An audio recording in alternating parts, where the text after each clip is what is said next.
Chapter 28. Xia Dong rolled her eyes. How could she count on that vile man? She was so stupid. She gritted her teeth. So what if it was a bath towel? She wasn't revealing anything. After mentally preparing herself, Xia Dong wrapped the bath towel around herself and walked out of the bathroom cautiously. Like a thief, she crept towards the changing room. After taking a few steps, she saw Bailey Han walking out of the changing room with a bathrobe. Bailey Han looked coldly at Xia Dong.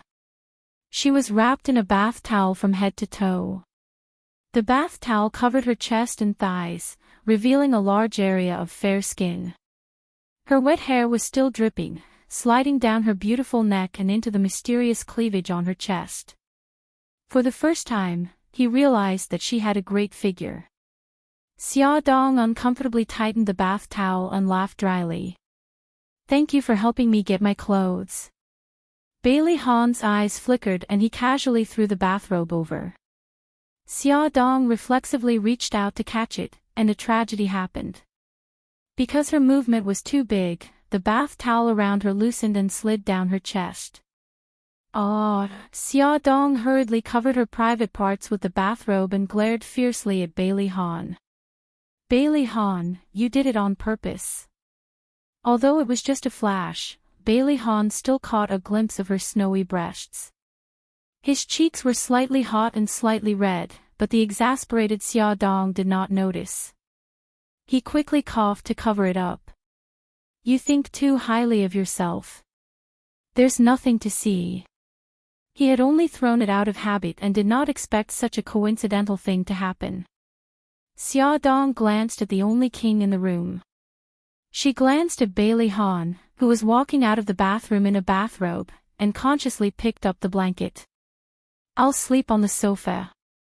You sleep on the bed. Bailey Han did not say anything and looked at her as if this was how it should be. Xia Dong pursed her lips. She covered herself with the blanket and lay down on the sofa to sleep. Fortunately, the sofa in the presidential suite was big and soft enough to sleep comfortably.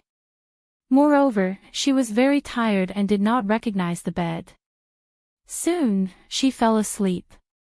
When Xia Dong woke up in a daze, Bailey Han walked out of the bathroom. He was wrapped in a bath towel to cover his private parts. His upper body was bare, and his hair was still dripping wet.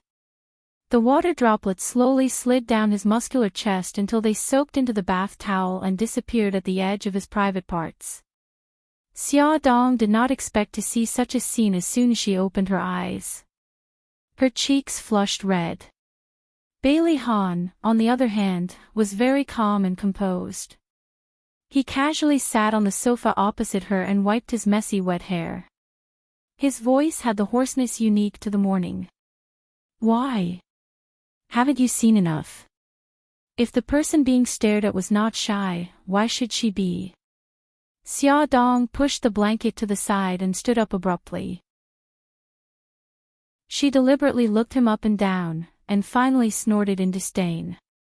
There's nothing to look at. Your skin is so white, and you don't look manly at all. Dark skin is what I call sexy. Bailey Han's hand paused in the middle of drying his hair. Xia Dong's mood suddenly brightened up. She hummed a song and went to the bathroom to wash up. Kuta Beach was the most beautiful beach in Bali. The soft white sand and the blue sea washed over the beach. Beauties in bikinis were in groups, laughing and chatting. Xia Dong was wearing a tank top and shorts. She was lying on the deck chair under the umbrella, drinking coconut juice leisurely. Looking at the snow-white legs of the foreign beauties, it was a beautiful visual pleasure. Wow, he's so handsome. Everyone, look, that Asian man has a good figure. His abs. Xia Dong raised her eyebrows and looked in the direction of the most lively crowd. A group of foreign beauties surrounded a man lying flat on the beach, complimenting him non-stop. The Asian man they were looking at was Bailey Han. Bailey Han was lying flat on the beach with sunglasses on.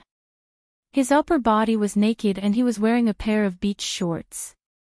His strong chest muscles were well-defined and shone seductively under the sun. "Sir, can I buy you a drink?" Oh, a bold beauty came forward to invite him. Xia Dong craned her neck to watch a good show. Bailey Han was quite good at pretending. He was now a gentleman again. He politely rejected the beauty's invitation. However, after rejecting one person, another one popped up. By the time he had rejected more than 10 people in a row, his expression had turned ugly.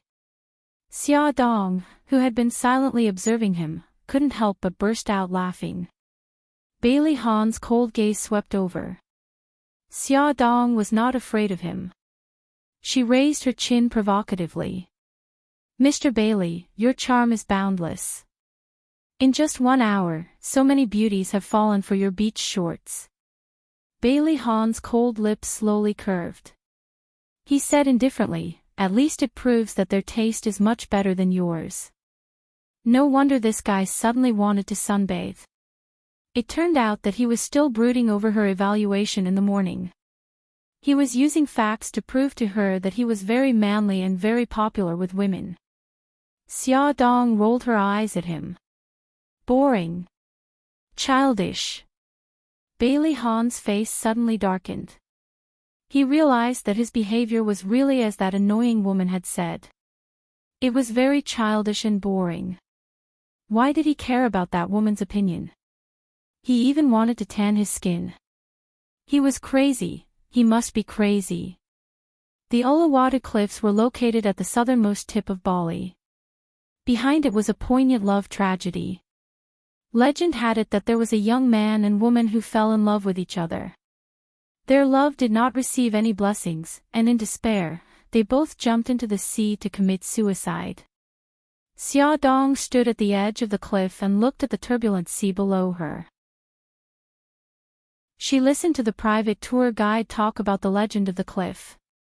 She could not help but sigh.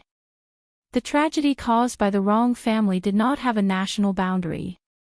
Bailey Han looked at Xia Dong standing at the edge of the cliff.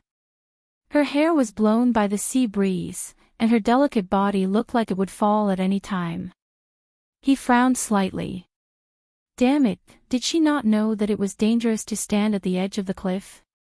Hearing the footsteps behind her, Xia Dong turned around and saw Bailey Han's dark face. He seemed to be very unhappy. She nervously stretched out her arm. "Don't come so close to me. What if you accidentally push me off the cliff?"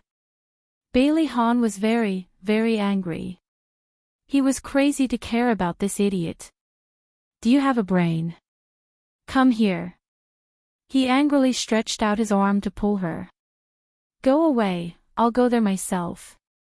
After he pushed her away last time, she did not trust him anymore. It was so high here. If he suddenly changed his mind and threw her away, then she would be dead. Bailey Han felt a deep sense of defeat. He looked at her deeply. "Do whatever you want." He turned around and left. "Young master is very angry," Ling Shui calmly expressed her thoughts as she held Xia Dong's arm and led her to a safe place. "I know, but why should I look at his face? Why should I please him?" She did not go to Bali with him willingly. She was also very angry to see his cold face every day. Bailey Han went down the mountain in anger, and Du Bing followed him. Only Xia Dong, Ling Shui, and the tour guide Brenda were left on the mountain. Xia Dong was very satisfied with the situation. Without the annoying people, the scenery looked much more beautiful. When they were halfway down the mountain, Xia Dong suddenly heard intermittent gunshots. Ling Shui nervously stood in front of her to protect her. Brenda panicked and shouted, "Gunshots, gunshots. It's terrible. There must be a gunfight. We have to go down the mountain quickly." Xia Dong was also very nervous, but she calmed down when she saw Ling Shui's serious face. She comforted Brenda. "Don't be nervous. Maybe it's just a hunter's gunshot." As soon as she finished speaking, Brenda pointed at the woods in the distance and screamed, "Ah, what's wrong?" Xia Dong looked in the direction of her finger. About 50 meters away from them, there were several men in black suits lying on the ground, and there was a big pool of blood under them. "Don't scream." Ling Shui quickly covered Brenda's mouth and said calmly, "Brenda, you go first." She had to protect Xia Dong and didn't have the energy to take care of others. Brenda knew that Xia Dong was pregnant and couldn't move freely. If she followed them, she might be dragged down. She said, "God bless you," and ran down the mountain. The gunshots came from the southwest, about 500 meters away from here. "Let's go in this direction." Whether it was a gunfight or not, it was better to stay away from them. Ling Shui led Xia Dong into a forest path. The vegetation in the tropical rainforest was very lush. It was difficult for them to move forward, as they had to be careful of poisonous snakes and spiders that suddenly appeared. As the gunshots gradually faded away, Xia Dong slowly breathed a sigh of relief. Suddenly, a sharp pain came from her ankle. Her heart tightened and she looked down, only to see a strong and bloody hand tightly grasping her foot. The hand reached out from the bushes. It was obvious that the person was hiding behind the bushes. Xia Dong almost screamed out loud. She covered her mouth tightly and tugged at Ling Shui's arm with her other hand. Ling Shui looked back and saw her strange expression. She frowned and looked in the same direction. Her lips curled into a cold smile, and a sharp light flashed in her eyes. She moved quickly and viciously kicked the wrist that was tightly grasping Xia Dong's ankle. This kick was so sharp that it could definitely break that person's wrist. However, something unexpected happened. The person hiding behind the bushes suddenly reached out his other hand. The hand covered in blood was like a ghost's claw. It was even faster than Ling Shui's kick and accurately grabbed Ling Shui's foot. Ling Shui was stunned. Before she could react, the hand under her foot suddenly pulled hard, causing Ling Shui to fall to the ground. The person behind the bushes suddenly did a backflip and jumped in front of Ling Shui. A pistol had appeared in his hand at some point. He pressed it against her head and said in English, "Don't move." His voice was low and magnetic, with a chilling viciousness. The man was covered in blood. His black clothes were soaked in blood, and his face was stained with blood. It was impossible to see his appearance, but from his deep and cold eyes, one could tell that he was a dangerous cheetah. At the moment when Ling Shui was subdued by him, Xia Dong was very nervous and scared. But now, seeing him injured all over, she calmed down instead. The gunshots in the woods just now were probably aimed at him. Looking at him like this, he must be chased by someone. Since that was the case, they had conditions to negotiate. Xia Dong said calmly, "Don't hurt her. We can help you escape." The man's eyes narrowed dangerously. "Why should I believe you? Come and see." Hongcha 866. Chapter 29. Xia Dong sneered, "You can choose not to believe us and kill us. Then you can just lie here and wait for your death. In addition to the people who are chasing you, there are countless poisonous snakes and spiders here. I think they will like your fresh flesh and blood very much." The man's gaze paused. When he was fighting with the woman on the ground, he had exhausted all his strength. Even if he killed them, he would not have the strength to escape. However, he would not easily believe others. He took out a pill from his pocket and handed it to Xia Dong. "Take this poison. If you dare to play tricks, you will die within 3 days without my antidote." "Okay." Just as Xia Dong bent down to take the pill, a cold light burst out from Ling Shui's eyes. She kicked the man's head with the tip of her right foot. Although the man's attention was on Xia Dong, he did not ignore Xia Dong. He dodged her kick as fast as lightning, but suddenly his head hurt and his vision turned black. He fell to the ground. Before he fainted, he saw a wooden stick in Xia Dong's left hand. Phew, that was close. Ling Shui, are you okay? Xia Dong threw away the wooden stick in her hand. She had secretly taken it when the man was fighting with Ling Shui. I'm fine. Ling Shui jumped up easily and kicked the fainted man on the ground with the tip of her foot. What about him? Do you want to end him? Forget it, let's go down the mountain quickly. Xia Dong looked at the man lying on the ground, motionless. The two walked less than 50 meters away. Xia Dong stopped and called Ling Shui in frustration. Ling Shui, I must be crazy. I actually feel guilty. He almost killed us, but that doesn't mean we should let him be killed.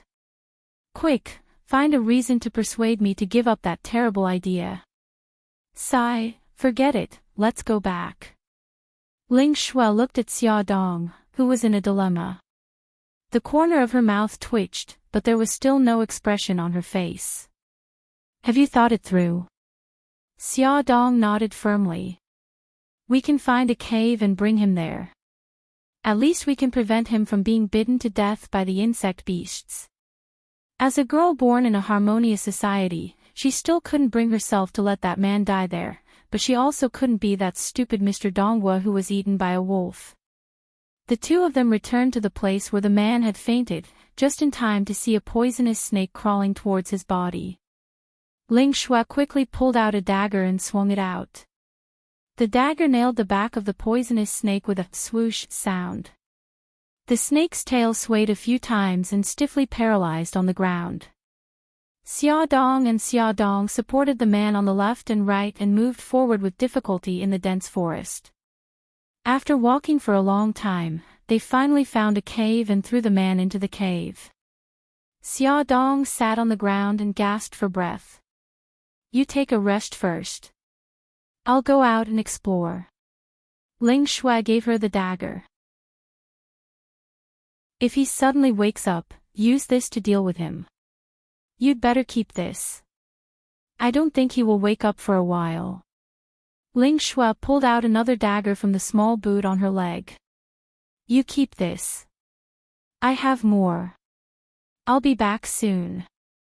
Okay, be careful. After Ling Shui left, Xia Dong checked the man's wounds. He was shot in 2 places, one in the chest and one in the leg. The rest of his body was bruised and cut. She sighed. Although you are very annoying, I can't just watch you die. She cut his clothes into pieces with the dagger and bandaged his wounds. As for the gunshot wounds, only a doctor could deal with them. She took out her mobile phone and contacted Bailey Han. Damn it, there is no signal.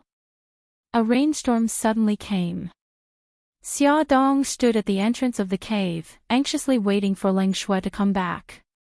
The unconscious man suddenly spoke in Chinese in his sleep. Cold, so cold.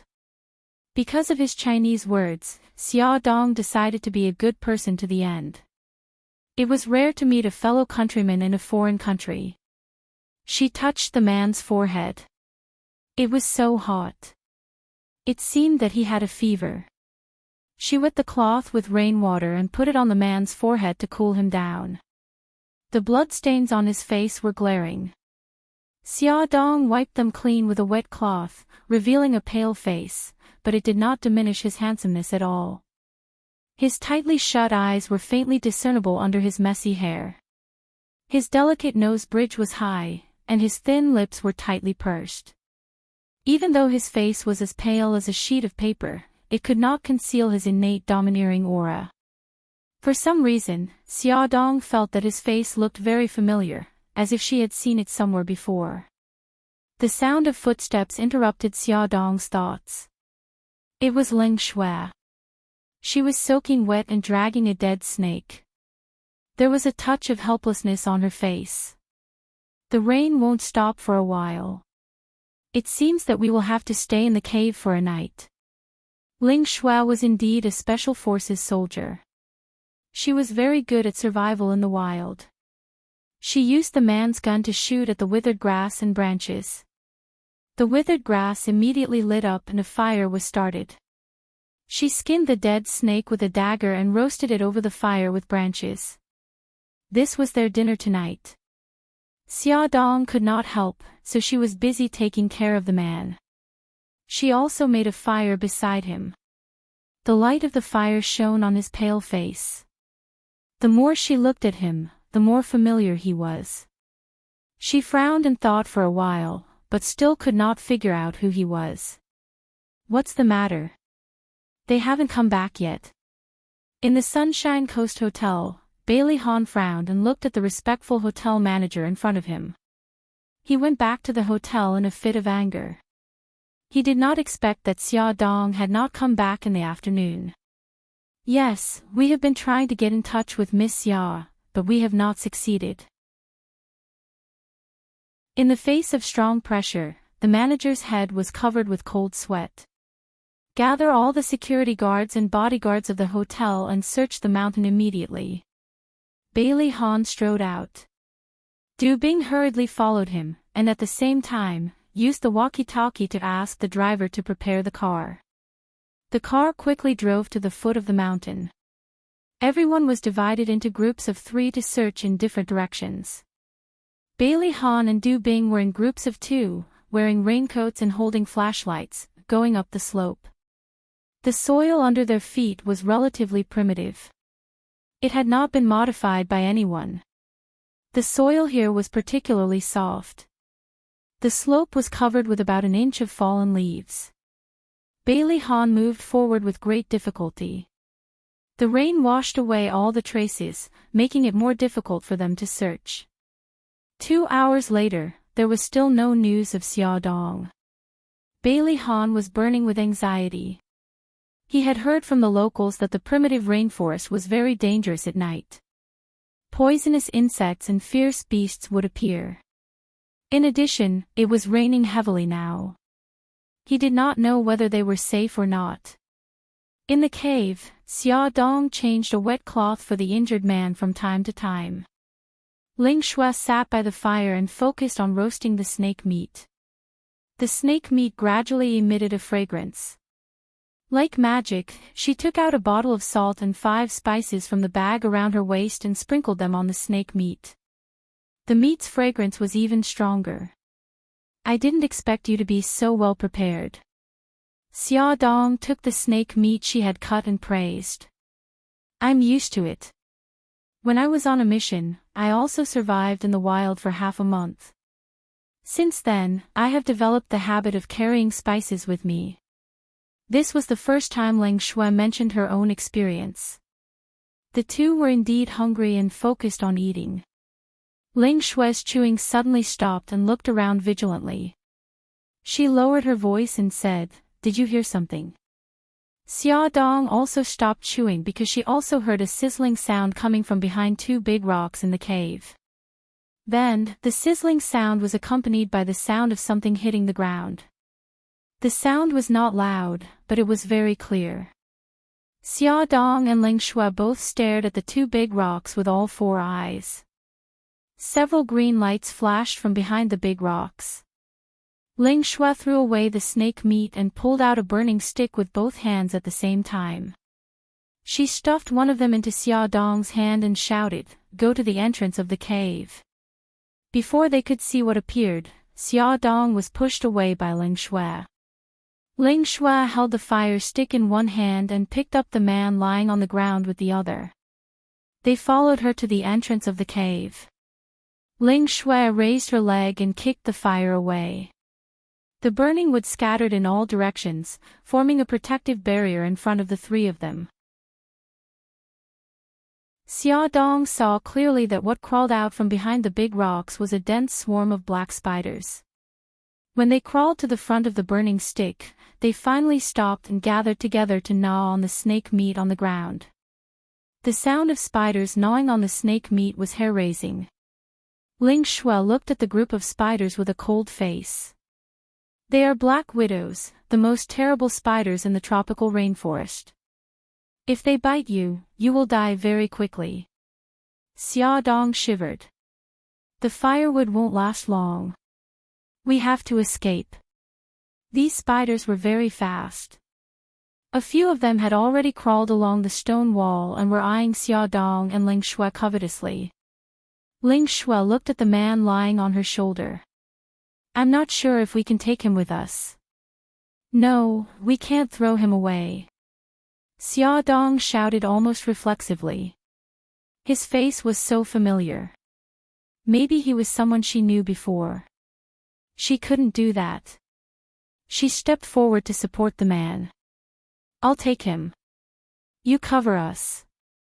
A wounded man and a pregnant woman. Ling Shui had to take care of them while dealing with the spiders.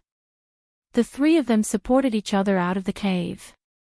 Ling Shui threw the torch in her hand to the place where the firewood was piled up. Wisps of white smoke drifted out of the cave. Young master, there's a fire over there. Du Bing looked around with the night vision binoculars and suddenly shouted excitedly. Call a few more people over. Bailey Han's heart trembled. Regardless of how difficult the road was, he rushed in the direction Du Bing pointed. Xiaodong, Xiaodong, where are you? Bailey Han's voice was particularly clear in the rainy night. Ling Shui supported Xiaodong with one hand and carried the wounded man with the other. She groped forward in the rainy night. Suddenly, her eyes lit up. Miss Xia, it's young master's voice. Xiaodong also heard it and shouted excitedly, Bailey Han, I'm here. Bailey Han. Young master, they're over there. Xiaodong, don't move. We'll be there soon. Bailey Han practically sprinted over. The raincoat on his body had already been torn by the branches and did not provide any shelter from the rain. His hair and clothes were all wet, and he looked extremely pathetic. However, this did not affect his domineering aura. You idiot. You followed the tour guide all the way and got lost. Calling you an idiot is flattering you. You're a single-celled animal. You don't have such a high-level thing as a brain. Bailey Han scolded Xiaodong in one breath. Awesome novel, Songshu 566. Chapter 30. Xiaodong's nose twitched. They had encountered so many dangers along the way, but she didn't cry. But hearing his continuous scolding, she suddenly felt scared and wronged. Tears trickled down her cheeks. Bailey Han then noticed how embarrassed Xiaodong was. Her coat was torn, and there were scratches on her arms and cheeks. Idiot! He scolded again, took off his coat and put it on Xiaodong's head rudely, trying to block the pouring rain. Then he bent down and picked her up. You guys, go and help Ling Shui. Yes, young master. 3 or 4 bodyguards rushed up and helped Ling Shui carry the injured man. Xiaodong looked at Bailey Han, who was soaked like a drowned rat. She felt indescribably conflicted. She stretched out her arm and pulled the coat, trying to cover him with it. Bailey Han lowered his head and glared at her fiercely. Stay here obediently. Okay. Xiaodong withdrew her hand timidly. Several bodyguards wanted to come over and help Bailey Han, but Bailey Han refused.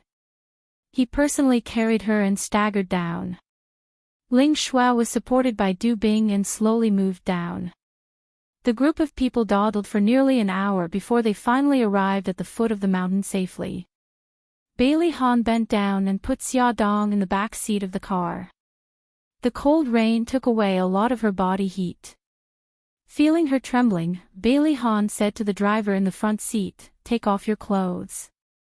Among them, only the driver's clothes were still dry because he had been in the car all the time. The driver Gigai took off his shirt. Turn your head and close your eyes. Don't peek. Bailey Han didn't think it was enough. He put down the curtain in the car, completely separating the driver's seat from the back of the car. Bailey Han began to take off Xiaodong's clothes. Hey, what do you want to do? Xiaodong hurriedly hugged her chest. Bailey Han slapped her arm angrily. You still want to wear wet clothes? Hurry and put it on for me. You turn around, close your eyes, and don't peek.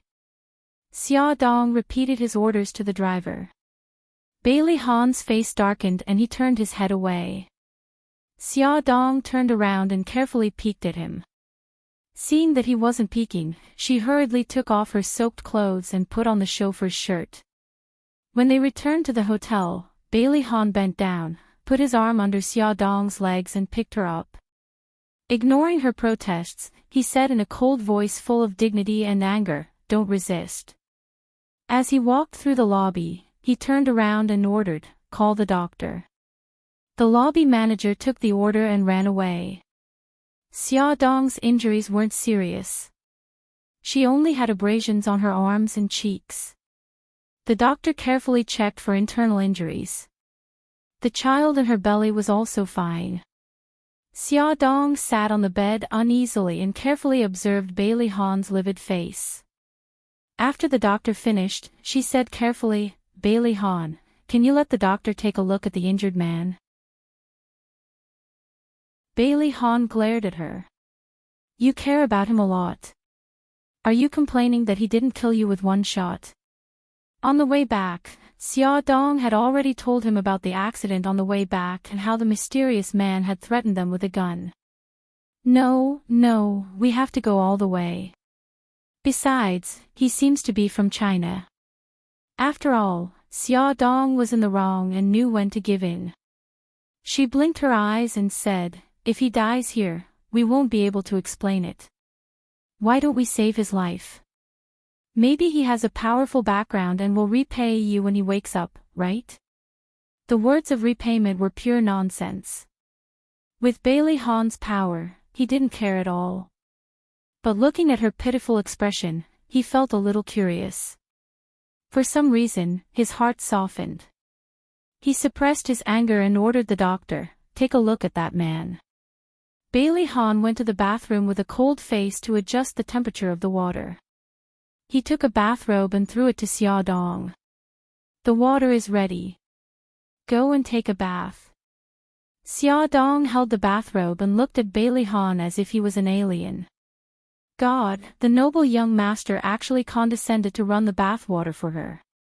Was she dizzy and didn't see clearly? The expression on Xia Dong's face successfully angered someone. Bailey Han's face darkened. "Why are you still standing there? Do you need me to carry you in and take a bath for you?" No, I'll go in right away." Xia Dong was afraid that he would suddenly change his mind and drag her into the bathroom to shower her with hot water again. She quickly ran into the bathroom with the bathrobe.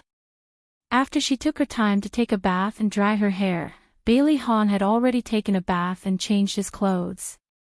He was waiting in the living room with something in his hand. "Come here." Ah. Bailey Han didn't have the patience to wait for her to be in a daze. He walked over and dragged her to the sofa.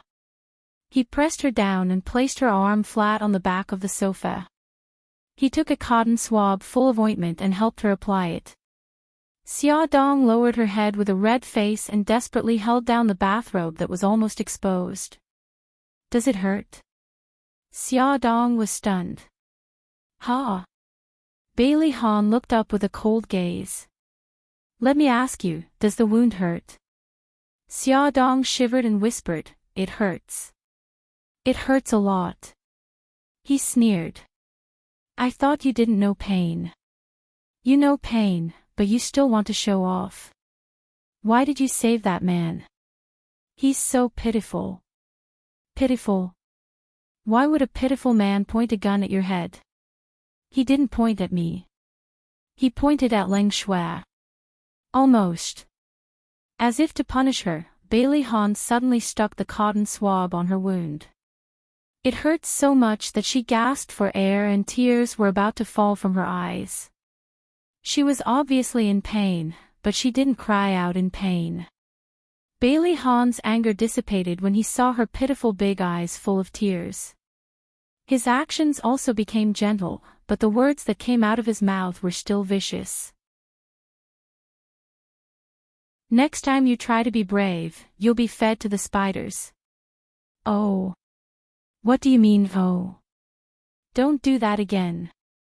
Bailey Han began to get angry again.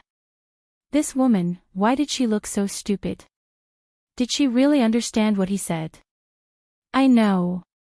I won't try to be brave anymore. If I meet dangerous people again, I'll definitely run. If I can't run, I'll fight. Anyway, I can't sympathize with bad people. Seeing that someone was starting to get angry again, Xiaodong quickly raised her hand and promised. Bailey Han's face looked a little better. The mysterious man who was picked up by Xiaodong and Ling Shui finally woke up. In the words of the doctor, the bullet was only a few millimeters away from entering his lungs. Coupled with the fact that he didn't get resuscitation in time and was drenched in the rain, it was a miracle that he could survive. The man's face was still very pale, but this didn't affect his handsomeness. His gaze swept across Bailey Han and finally landed on Xiaodong. Did you save me? He spoke in English. Xiaodong smiled and replied in Chinese, you should be glad that you didn't shoot Ling Shui and me. Otherwise, you would have gone to see the King of Hell. The man's good-looking eyebrows moved slightly. There was a hint of inquiry in his deep eyes. He replied in Chinese, you're from China. That's right. That's why you should be glad that you're from China. Otherwise, you wouldn't be alive now. If he wasn't from China, he would have been abandoned when the spiders attacked them. The man's lips slowly curled up. His voice was still cold. I'm only half China. My mother is from China. Speaking of his mother, there was a hint of warmth in his eyes. Thank you. My name is Mika Kido. Mika Kido, the young master of the Sanku group in Japan. Nice to meet you. Bailey Han sat opposite him calmly.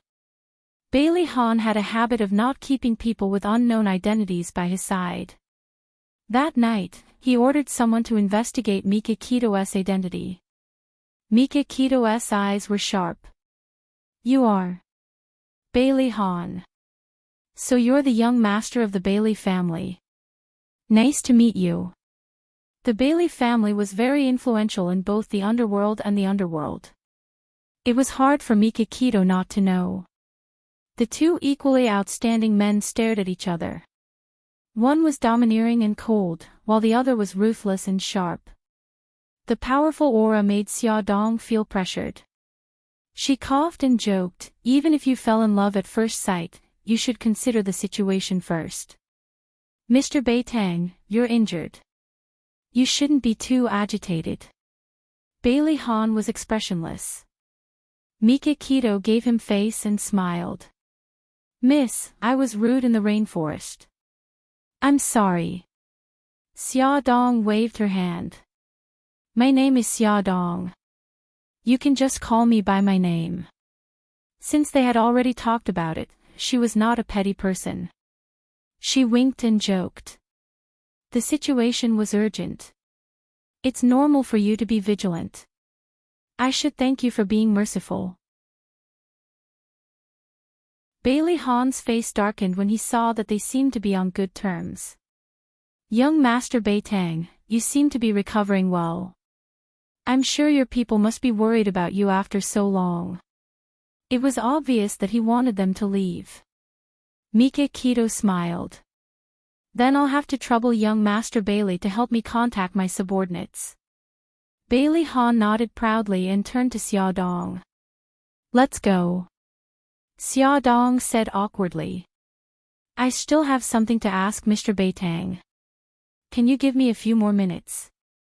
Bailey Han looked at her coldly and turned to leave. Mr. Beitang, have we met before?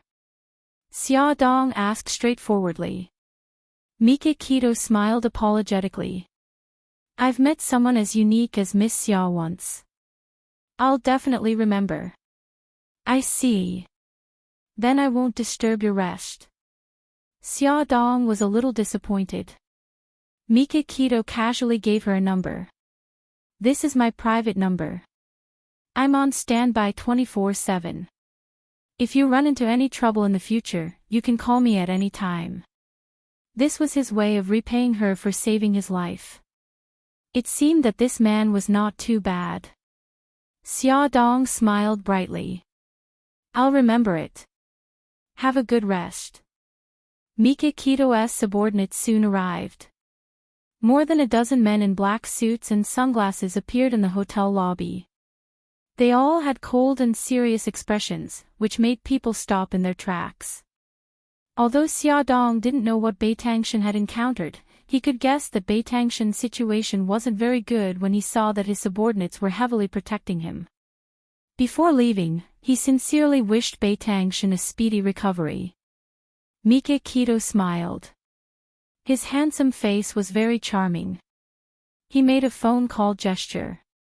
Xia Dong, goodbye. At that moment, Xia Dong did not know that the man named Mika Kito would occupy such an important position in her life in the future. A long time later, Xia Dong found out that Mika Kito's father, the former head of the Sanka group, died in an accident in Bali. As the first successor, Mika Kito went to Bali to pick up his body, but was attacked by the other elders of the group. If it were not for her kindness, the Sanka group would have had a change of dynasty. Attention, Songshu 566.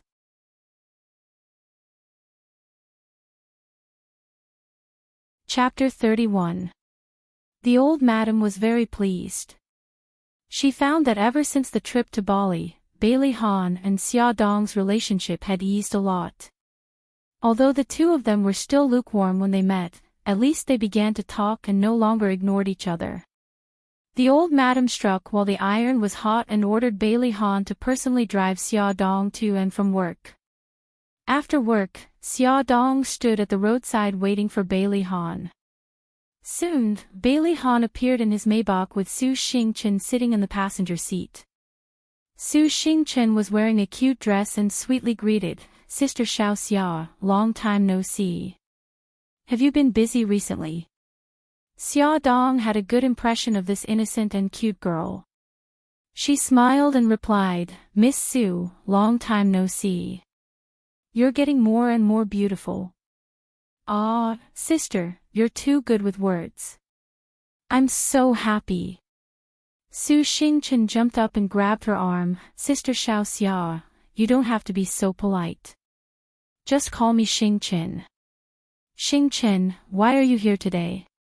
Xia Dong let her pull her to sit in the back seat. Su Xingchen sighed in annoyance. My luck is too bad. The car broke down, so I asked Brother Bailey to give me a ride." The annoyance on her face suddenly disappeared, and her eyes curved into crescents as she smiled. "Oh right, Sister Xiao Xia, you must not know, right? I'm currently interning at Brother Bailey's company. I'm his assistant secretary now." "Is that so? Congratulations." Xia Dong knew that she liked Bai Han. Now that she was working at Bai Han's company, it was easier for her to get close to him. "Thank you. So, to celebrate, I'll treat you and Brother Bailey to a meal, okay?" Su Xingchen's bright eyes were full of anticipation. This. Xia Dong looked at Bai Han awkwardly. She couldn't bear to reject her. "I don't have any objections. Brother Bailey, please, please. Come with us." "All right." Bai Han was getting a headache from Su Xingchen's pestering, so he could only agree. He glared at Xia Dong through the rearview mirror. His meaning was obvious. He was very angry at her for acting on her own initiative. After the three of them finished dinner at a high-class Western restaurant, Bai Han sent Su Xingchen home first. Su Xingchen got out of the car outside the Su family's villa and waved sweetly at them. "Brother Bailey, Sister Xiao Xia, goodbye. Be careful on the road." The car turned and disappeared. Su Xingchen skipped forward, one hand swinging a small leather bag while the other dialed a number. Smiling innocently, he said, "They've already left. Let's proceed with the original plan." In order to avoid being noticed, Xia Dong asked Bai Han to drop her off at the end of a street in advance. Although the sky was already dark, she still didn't want her family to see her and have any ideas. She got off the car early. There was no one on the street. Under the dim streetlights, she was the only one walking slowly. She had been walking this road for more than 10 years. Xia Dong was already used to it and wasn't afraid at all. But she didn't expect that when she turned the corner, two strange men would suddenly appear in front of her and block her way. Yo, this little girl is really beautiful. We brothers are really lucky today. Yeah, Ming, this little girl is really beautiful. Miss, please come with us. Don't come any closer. If you come any closer, I'll shout for help. Xia Dong turned around and wanted to run away. But she didn't know when, but two men had blocked her way. Hee, let's see where you can run to. The two men in front and the two men behind blocked Xia Dong from all sides. One of the men who looked like a boss grinned with yellow teeth. He said with a wretched smile, "Why are you still talking so much nonsense with her? Just knock her out and carry her away. Get lost, all of you get lost." Xia Dong swung her bag and crazily hit the four men. The bag hit one of the men's head. That man cried out, "Ouch," and held his head. Xia Dong used this as an opportunity to push him away and desperately ran forward. While running, she shouted, "Help, help." It was already past 10 o'clock, and there were no pedestrians on the street.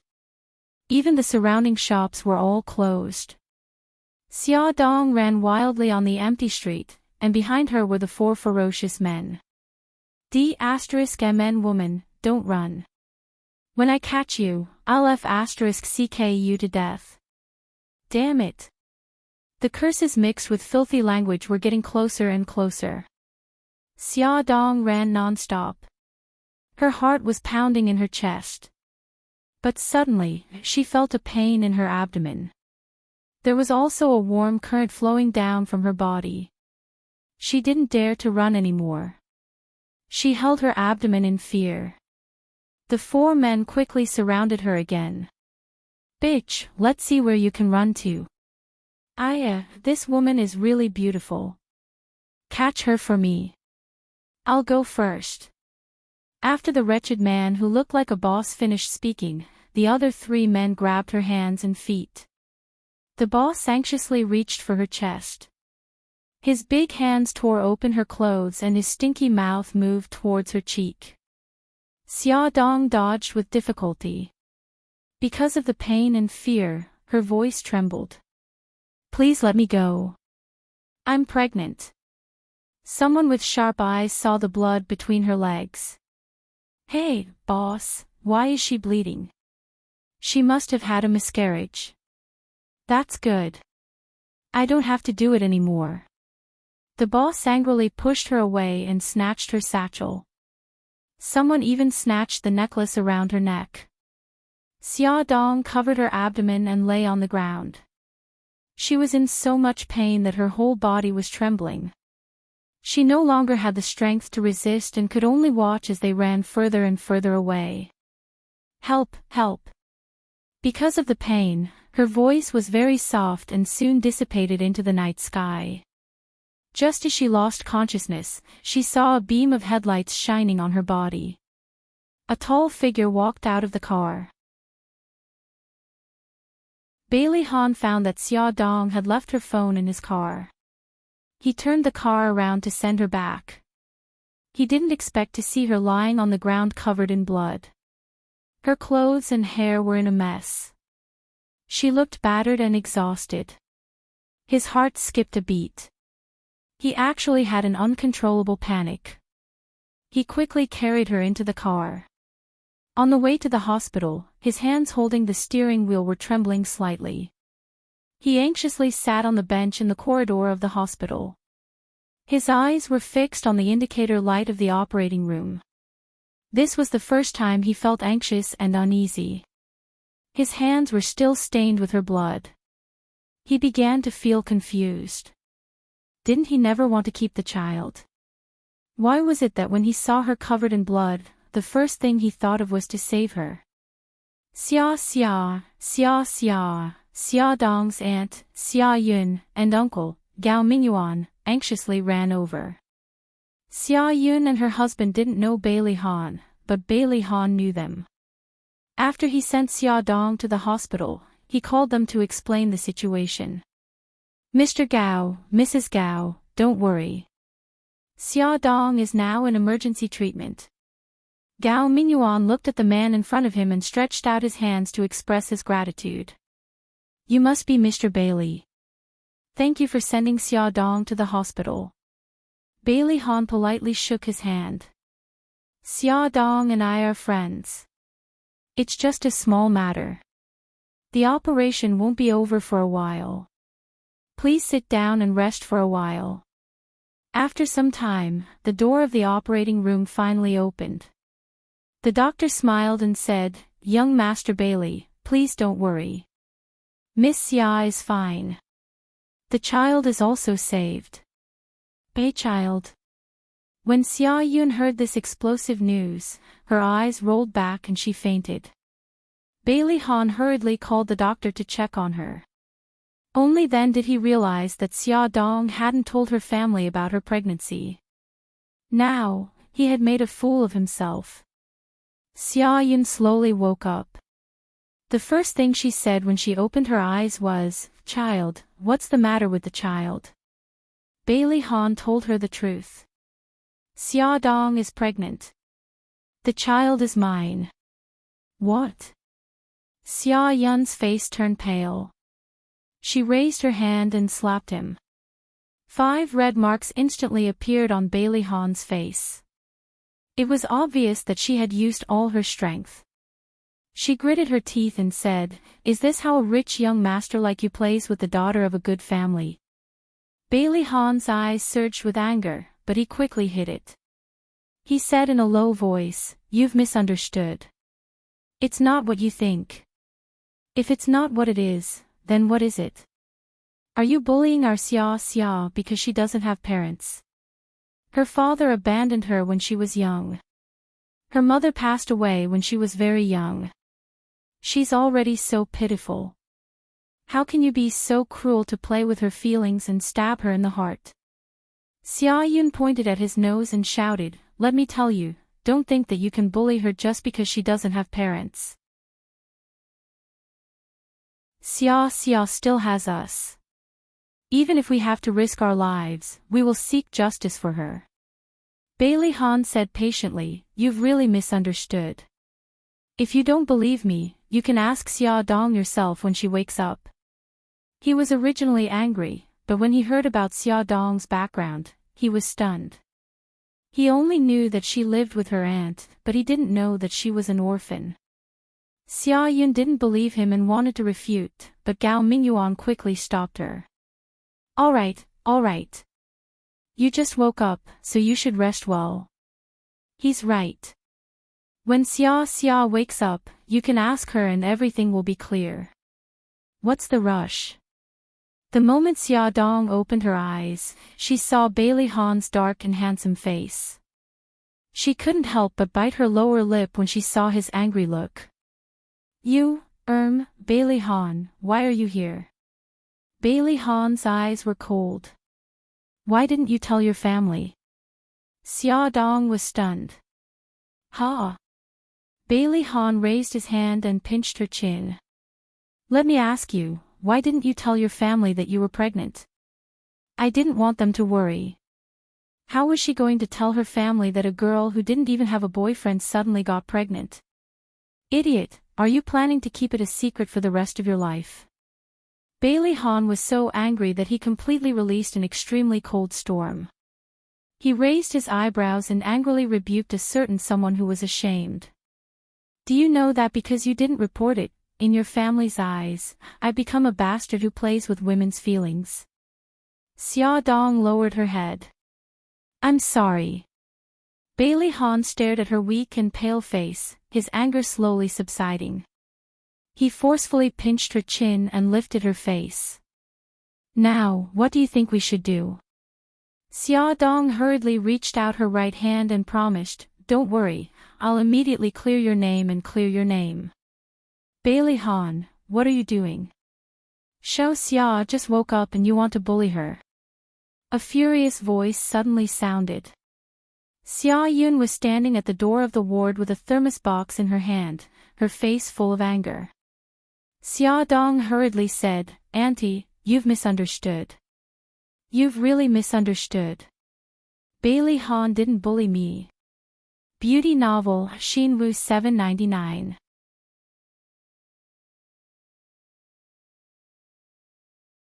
Chapter 32. He didn't bully you. Then why did he pinch your chin just now? Look at him, he's not a good person. Xia Yun angrily rushed over and slammed the insulated box on the table. "Bailey Han, get out of my way. I'm warning you, if you harass our little Xia again, I'll call the police immediately." Bailey Han's handsome face had a hint of impatience. His eyes narrowed fiercely and like a sharp blade, they shot toward Xia Dong. The threat in them was very obvious. "You're the one who caused this. You're responsible for it. All right, you still dare to threaten our little Xia. Old Gao, you came just in time. Hurry up and call the police." Xia Yun shouted at Gao Mingyuan, who was walking to the door of the ward. "Aunt, I'm begging you, please listen to me first." Xia Dong shouted with all his might. His face, which was already very pale, became even more unsightly. All right. Don't be agitated. If you have something to say it slowly." Xia Yun hurriedly supported her and patted her back. Xia Dong took a deep breath and said guiltily, "Auntie, it's actually my fault for this." Xia Dong didn't care about losing face and told her everything. After Xia Yun heard it, she almost fainted. If it wasn't for Gao Mingyuan supporting her, she would have fallen to the ground. Xia Yun was devastated. Her eyes were lifeless and even her lips were trembling when she spoke. "So, it's all my fault. I forced you too hard, so you did such a ridiculous thing." "No, Aunt, this matter has nothing to do with you. I was the one who made a mistake." Xia Yun's tears flowed down. "It's my fault, it's all my fault. Sister, I've let you down. It's because I didn't take good care of little Xia that she did such a ridiculous thing. I don't have the face to see you." As she spoke, she raised her hand and started to slap her own face. Xia Dong was so frightened that she rushed forward and hugged her arm. Tears flowed down her face. "Aunt, don't be like this. It's my fault. It's my fault. Don't scare me." Gao Mingyuan was also shocked and quickly grabbed Xia Yun's hand. "Wife, what are you doing? Don't be agitated, you have high blood pressure." Xia Dong hugged Xia Dong and the two cried together. Gao Mingyuan was busy comforting them. Now that the misunderstanding had been resolved, there was no need for him to stay in Bailey Han. He had to go back to the company to deal with official business. Before he left, he glanced at Xia Dong, who was sobbing in Xia Yun's arms, and frowned slightly. Just as he walked to the elevator, Xia Yun chased after him with red eyes and said shyly, "Mr. Bailey, I misunderstood you. I'm sorry." She bowed solemnly. Bailey Han raised his hand to support her. His face was expressionless. "It's good that you've made it clear. She just woke up and needs your care. If you need anything, feel free to contact me." Xia Yun nodded gratefully. Little Xia was confused for a moment. "Please don't blame her. Don't worry, we won't cause trouble for Bailey's family." Bailey Han only nodded indifferently at her promise. When the elevator door closed and she could no longer see Bailey Han's figure, Xia Yun sighed and frowned. She was pregnant out of wedlock. What was she going to do about little Xia's future? The child was less than 3 months old. It was not too late to abort it, but little Xia seemed to want this child very much. Would she agree to abort the child? Xia Yun sighed again. Xia Yun. A sudden voice interrupted Xia Yun's thoughts. The man in front of her was dressed in a suit and leather shoes. He looked dignified. Although he was already in his 50s, he did not look old at all. His handsome face was filled with joy, doubt, and a complicated expression. Are you really Xia Yun? Xia Yun looked as if she had seen a ghost. Her face turned pale and she took 2 steps back in shock. Xia Jinqing. Xia Jinqing strode forward with a fanatical look in his eyes. Xia Yun, it's great to see you. Tell me, are Xia Ling and Xia Dong doing well? Get out of my way, get out of my way. Xia Yun suddenly hit Xia Jinqing as if she had gone crazy. Her eyes were filled with hatred. You bastard, how dare you appear in front of me and ask about my sister and little Xia? You scum, why don't you go die? Xia Yun, don't be agitated. Youth, Xia Jinqing dodged her punches and wanted to go forward, but she slapped him in the face. Xia Jinqing, get out of my way. My sister and little Xia don't want to see you. Okay, I'll go. Don't be agitated. I just want to know if they're doing well. Xia Jinqing kept retreating, his eyes full of pleading. Please tell me, are they doing well? Do you have the right to know if they're doing well? From the moment you abandoned them, you no longer have the right to know anything about them. Get the hell out of here, you bastard.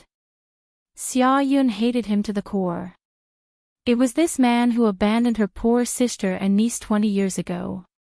At this moment, she wanted nothing more than to pounce on him and tear him apart. Xia Jinqing still wanted to say something, but a nurse walked over from the end of the corridor and scolded them sternly.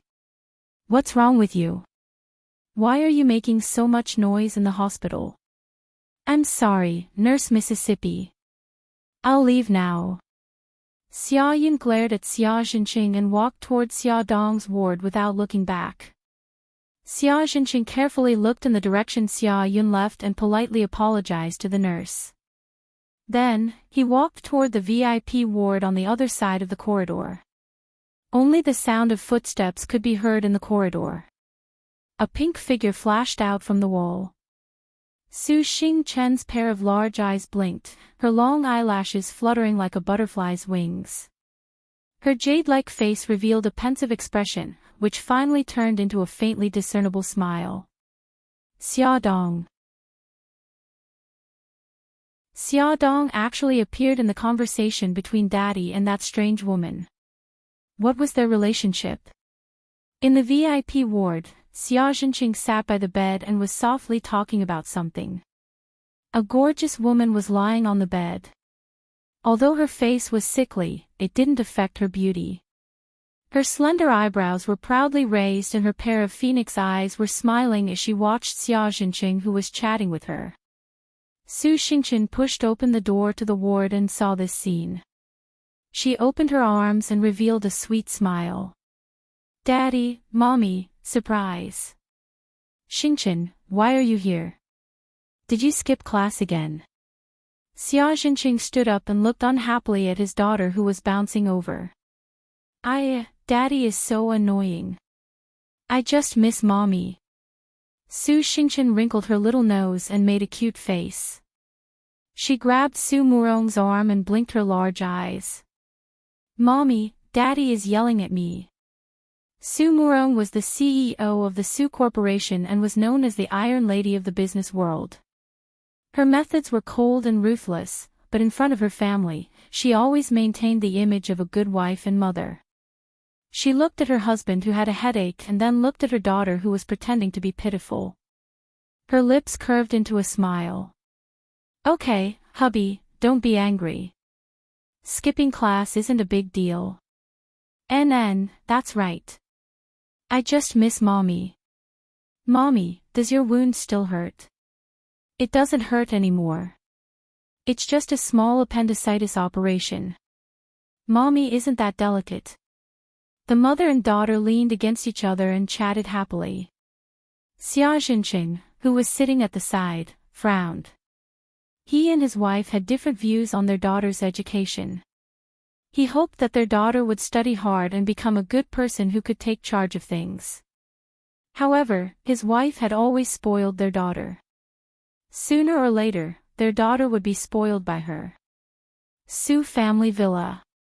Su Xingchen sneaked into Xiaoxinqing's study. Her pair of large eyes rolled around as she muttered to herself, "Mommy is so strict with Daddy. How could Daddy have an affair? I must be thinking too much. However, what is the relationship between Daddy and Xiaodong? I must find out. Who knows, there might be some clues hidden in the study." After rummaging through the boxes and cabinets for a long time, she still couldn't find anything useful. She clenched her fists and made a cheering gesture. Her round cheeks revealed a sweet smile. After another round of rummaging, she flipped through almost every book on the bookshelf. However, she still couldn't find anything suspicious. Just as she was about to give up, Su Xingchen accidentally knocked over a book. She bent down to pick it up and suddenly found a place that she hadn't looked. That was under the desk. She squatted down and went under the desk. Sure enough, she found a keyhole under the desk. There was a small wooden box hidden under the desk. There were 2 photos in the box. One of the photos was of a family of 3. The male lead was a young Xiaoxinqing. The female lead was a young and beautiful woman in her 20s. The woman was holding a 3 or 4-year-old little girl in her arms. The other photo was of the little girl alone. She was holding a doll and beaming with joy. On the back of the photo was a line of words, "Happy 4th birthday to Xia Xia baby." Su Xingchen hugged the small wooden box and giggled. Her crisp laughter echoed in the spacious study. As she laughed, her voice carried a sobbing tone. Her tears also fell. Click. The door to the study opened. Xiaoxinqing strode in and suspiciously looked at Su Xingchen, who was squatting under the desk. "Xingchen, why are you hiding under the desk?" Su Xingchen wiped the tears from the corner of her eyes and stood up from under the desk. "Pa," she threw the wooden box on the floor. She pointed at the photo on the floor and sternly questioned, "Daddy, you actually betrayed Mommy. Who is the woman in the photo?" Xiaoxinqing's body trembled. He trembled as he picked up the photo on the floor. It was the photo that he had treasured for more than 20 years. Every time he saw these 2 photos, he would be wrapped in deep regret and guilt. However, no matter how guilty he felt, he didn't dare to look for them because he now had a new wife and daughter. It was only in the dead of night that he dared to secretly take out their photos to reminisce about the past. The secret that he had hidden for many years was mercilessly exposed by his daughter. Xiaoxinqing was so ashamed that he couldn't show his face. His hand holding the photo couldn't help but tremble. "Who are they? Who are they?" Su Xingchen hysterically roared. The current her didn't have the slightest shadow of the Gigai girl she used to be. Xiaoxinqing closed his eyes and slowly said, "This is my ex-wife and daughter." "No, it can't be. You clearly only have Mommy as your wife. How could you suddenly have an ex-wife and daughter? Daddy, you're lying to me, right?" Su Xingchen couldn't believe that her noble Mommy was actually a second wife. Her daddy didn't have any status in the Su family. Even when she was born, she followed her mommy's surname. He was just an ordinary artist. He was just a down-and-out artist who didn't even have a proud work. How could Mommy marry a divorced man like him? Awesome novel, Hongcha 866.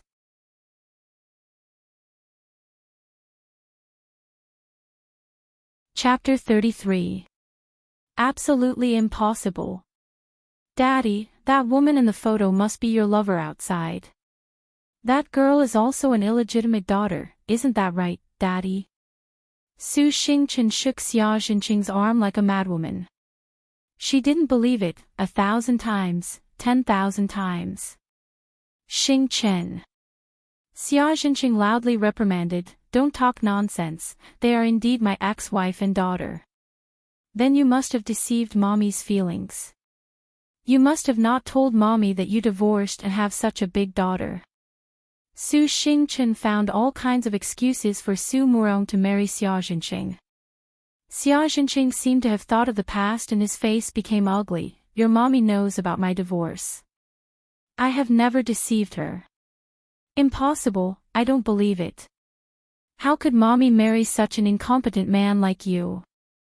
Su Xingchen was agitated and actually said what was in her heart. Xia Jinqing froze as if he had been slapped in the face. His heart was cold and in extreme pain. Su Xingchen realized that she had said the wrong thing and immediately apologized in annoyance. "Daddy, I'm sorry, I didn't mean it that way." Xia Jinqing tiredly waved his hand. "What you said is the truth." Although in the eyes of outsiders, he married the daughter of the Su family group and was the son-in-law of the Su family group, and was very bright and beautiful, but only he knew the pain inside. None of the servants of the Su family looked up to him, and they all thought that he was living off a woman. His wife Su Murong's father and brothers looked down on him. He had long been used to it, but he didn't expect that his own daughter would look at him like that. It would be a lie to say that he wasn't sad. But, what could he do even if he was sad? He chose this path himself, so he could only walk it to the end. "Daddy, Daddy, don't be angry. I said the wrong thing, Daddy." Su Xingchen hugged Xia Jinqing's arm and acted like a spoiled child. Her sweet voice and gentle smile made the depression in his heart reduce by 2 points. He sighed and stroked her long hair. "Xingchen, Daddy doesn't blame you. Don't tell your mommy about the photos. Just treat it as a little secret between us, okay?" Su Xingchen was not in a hurry to answer his question. Instead, he blinked, pointed at the little girl in the photo, and asked, "Daddy, can I know my sister's name?" Xia Jinqing looked at the little girl in the photo, his eyes full of warmth and affection.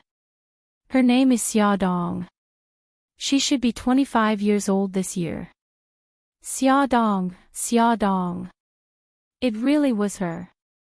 Xia Jinqing's smile carried a hint of coldness, but Xia Jinqing, who was focused on the photo, did not notice it. She only heard her sweet voice. "Daddy, I can agree to your request, but Daddy also has to agree to a condition of mine. Daddy, you know that I like Brother Bailey, but recently there's a woman called Xia Dong by Brother Bailey's side. Can you help me chase her away?" Xia Jinqing raised his head in disbelief. Su Xingchen's smile became even sweeter. "Okay, Daddy. Xingchen, she's your sister." Su Xingchen's smile did not change. "She's not my sister. Mommy only gave birth to me as a daughter. If Daddy is not willing, then I can only tell Mommy that you're still hiding the photos of that B*TCH and that bastard child." Xia Jinqing said angrily, "Xingchen, you're not allowed to talk about them like that." Su Xingchen pouted pitifully. "Daddy, you're actually yelling at me. I'm going to tell Mommy and let her be the judge." "No, don't." Xia Jinqing grabbed Su Xingchen, who was running out, his expression revealing a trace of panic. "Don't tell her. I promise you." Su Xingchen hugged him happily. "Daddy, I knew you're the best." There was a knock on the door. "Come in." "Ha." Xia Dong was slightly startled. The person who appeared at the door of the ward was an unfamiliar man of about 50 years old. He was wearing an expensive suit and his hair was combed neatly. Although he looked old, he did not look old at all. His handsome face even looked somewhat familiar. "You are Xia." After seeing Xia Dong in shock, Xia Jinqing let out a choked voice from his throat. "I'm your father." Xia, we haven't seen each other for so many years. Have you ever missed your father? Father. Xiaoxinqing. It's actually him. Xiaodong knew that her expression must be quite ugly. Her hands were already clenched into fists as she tried her best to suppress the urge to rush up and beat him up. This man abandoned her and her mother for money. He had never fulfilled his responsibility as a father for even a day. Even when her grandparents passed away, and her mother passed away, leaving her alone and without anyone to depend on, he still did not come to visit her. And now, he suddenly came knocking on her door. She was not that naive. She believed that this man would never visit a temple without a reason. Xia xia. Xiaoxinqing coughed softly and acted as if he was acknowledging a family member. Xiaodong took a deep breath and sneered, "Why did you come to my ward? What's the matter?" Xiaoxinqing's expression was a little awkward. "Xia xia, have you and your mother been well all these years?" Xiaodong laughed out loud as if she had heard the funniest joke in the world. She laughed until her eyes were filled with tears. "Mother. Are you even worthy of mentioning my mother? Even I find it disgusting to hear her name coming out of your mouth. If there's nothing else, please leave. You're not welcome here." Xia xia. Xiaoxinqing really did not know how to start talking to her. He really wanted to run away, but his other daughter was waiting for him in Su Murong's ward. She had already said that if he did not return in half an hour, she would tell Su Murong about the photos. Xiaodong looked at him coldly. "Mr. Qi, is there anything else? If there's nothing else, please leave." Xiaoxinqing gritted his teeth and finally went all out. "Xia xia, I'm here today to tell you that Xingqin is your sister. She also likes Bailey Han. I hope that you can give her Bailey Han." Xiaodong was shocked at first, then she trembled with anger. This was her good father.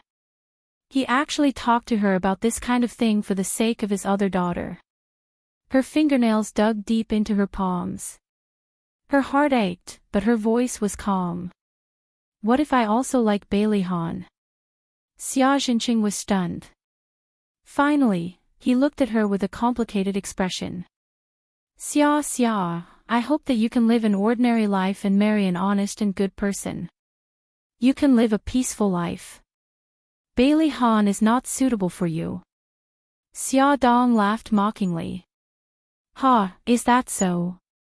Then I have to thank you. Su Xingqin was born into a rich family, so she should marry a rich man. As for me, an orphan abandoned by my father, I should marry an ordinary person. Don't you think I understand that correctly?" "No, that's not what I meant," Xiaodong interrupted him. "You don't have to quibble. Aren't you just trying to make me give up Bailey Han? Let me tell you, I've never thought of marrying Bailey Han. Since your precious daughter likes him, then let her fight for it with her own ability. Why did you come to me?" Xiaoxinqing's face was bitter. "This matter has nothing to do with Xingqin. I acted on my own accord. Don't blame Xingqin. Uncle, may I take the liberty to ask you a question?" Suddenly, a magnetic male voice came from the door, interrupting Xiaoxinqing's words. Xiaodong turned her head and saw a tall young man with short blonde hair. He was wearing a simple white shirt and black trousers. The top two buttons of his shirt were unbuttoned, revealing his chest. His hands were in his trouser pockets, and his fox-like eyes were raised. He didn't look like a good person, but the aura he exuded seemed to have a natural dignity. Xiaoxinqing frowned. "Who are you?" Bailey Yun's good-looking lips curled into a sneer. "Before you ask about my background, I want to ask you, Uncle. Are you sure you haven't encountered any strange incidents like flying saucers recently?" "Ha!" Xiaoxinqing was stunned. "It's like this. When I was standing outside the door just now, I accidentally heard you say something very strange. So I wanted to confirm if your brain was removed by aliens and then transplanted with a pig's brain, or if your heart and lungs were removed and replaced with a wolf's heart and dog's lungs. Xia Jinqing finally realized that he was being sarcastic. He shouted angrily, "Hey, where did you come from, you brat?" Bailey Yun shrugged and pointed behind his ear with his thumb. "From outside."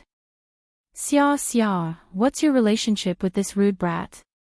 Why are you friends with this kind of hooligan?" "Daddy is telling you, I told you to find an ordinary and good man to marry, not to find a bastard who goes around seducing women. Stay away from him, do you understand?" Xia Dong sneered. "What right do you have to lecture me? In my eyes, my friend is much nobler than you."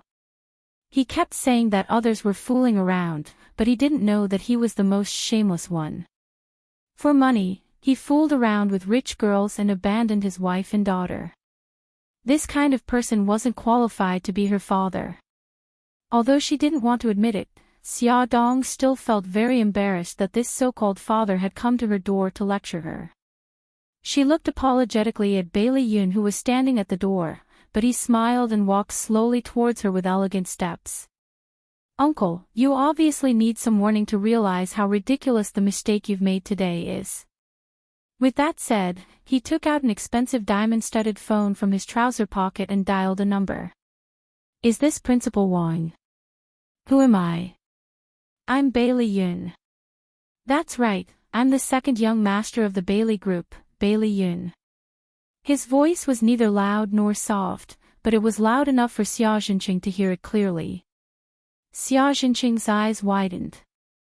He didn't expect this hooligan-like brat to be the illegitimate son of Bailey Xiong, who had just returned from abroad. Although he was an illegitimate son, he knew that he was very favored by Bailey Xiong. Bailey Yun's smile was very treacherous. "Principal Wang, I called you today to warn you. Please keep teacher Xia Jinqing in your Academy of Fine Arts under control. Don't let this kind of mentally ill person come out to stir up trouble. Otherwise, our Bailey Group doesn't mind withdrawing all our investment, demolishing your university, and building a luxurious crematorium there to benefit mankind."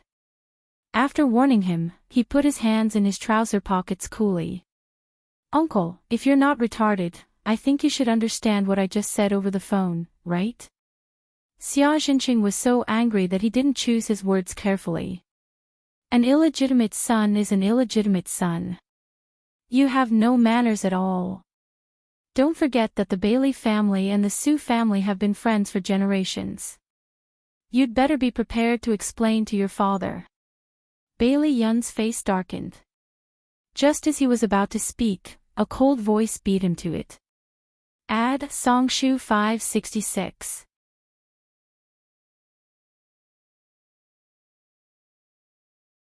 Chapter 34. Bailey's family and the Su family are indeed family friends, but if I remember correctly, the head of the Su family is Auntie Su, and your surname is Xia, right? Bailey Han's tall figure appeared in everyone's sight. His handsome face was expressionless, but the aura he exuded let everyone know that he was in a bad mood, very bad mood. Everyone knew that Xia Jinqing had no status in the Su family. Bailey Han's eyes were full of disdain. "In the past, I respected you as an elder and called you Uncle Xia. I didn't expect someone to really think that he was qualified to be someone else's elder." Pointing at everything, he didn't know that in the eyes of others, he was just a clown. What's scary about people is not their lack of ability, but their lack of self-awareness. Xia Jinqing was so embarrassed that his face turned green and white. "Brother, you're absolutely right." Bailey Yun raised his eyebrows slightly and stared at Xia Jinqing mockingly. "If you're not qualified to be her father, then get lost. From now on, if I see you around Xiaodong again, I will not hesitate to ask the bodyguards to throw you into the trash can and lock you up." Xia Jinqing was ridiculed to the point of being unable to show his face. Bailey Han frowned. "Why aren't you leaving? Are you waiting for us to treat you to a meal?" Xia Jinqing glanced at Xiaodong awkwardly. He wanted to say something, but in the end, he didn't say anything. He turned around and fled in a panic.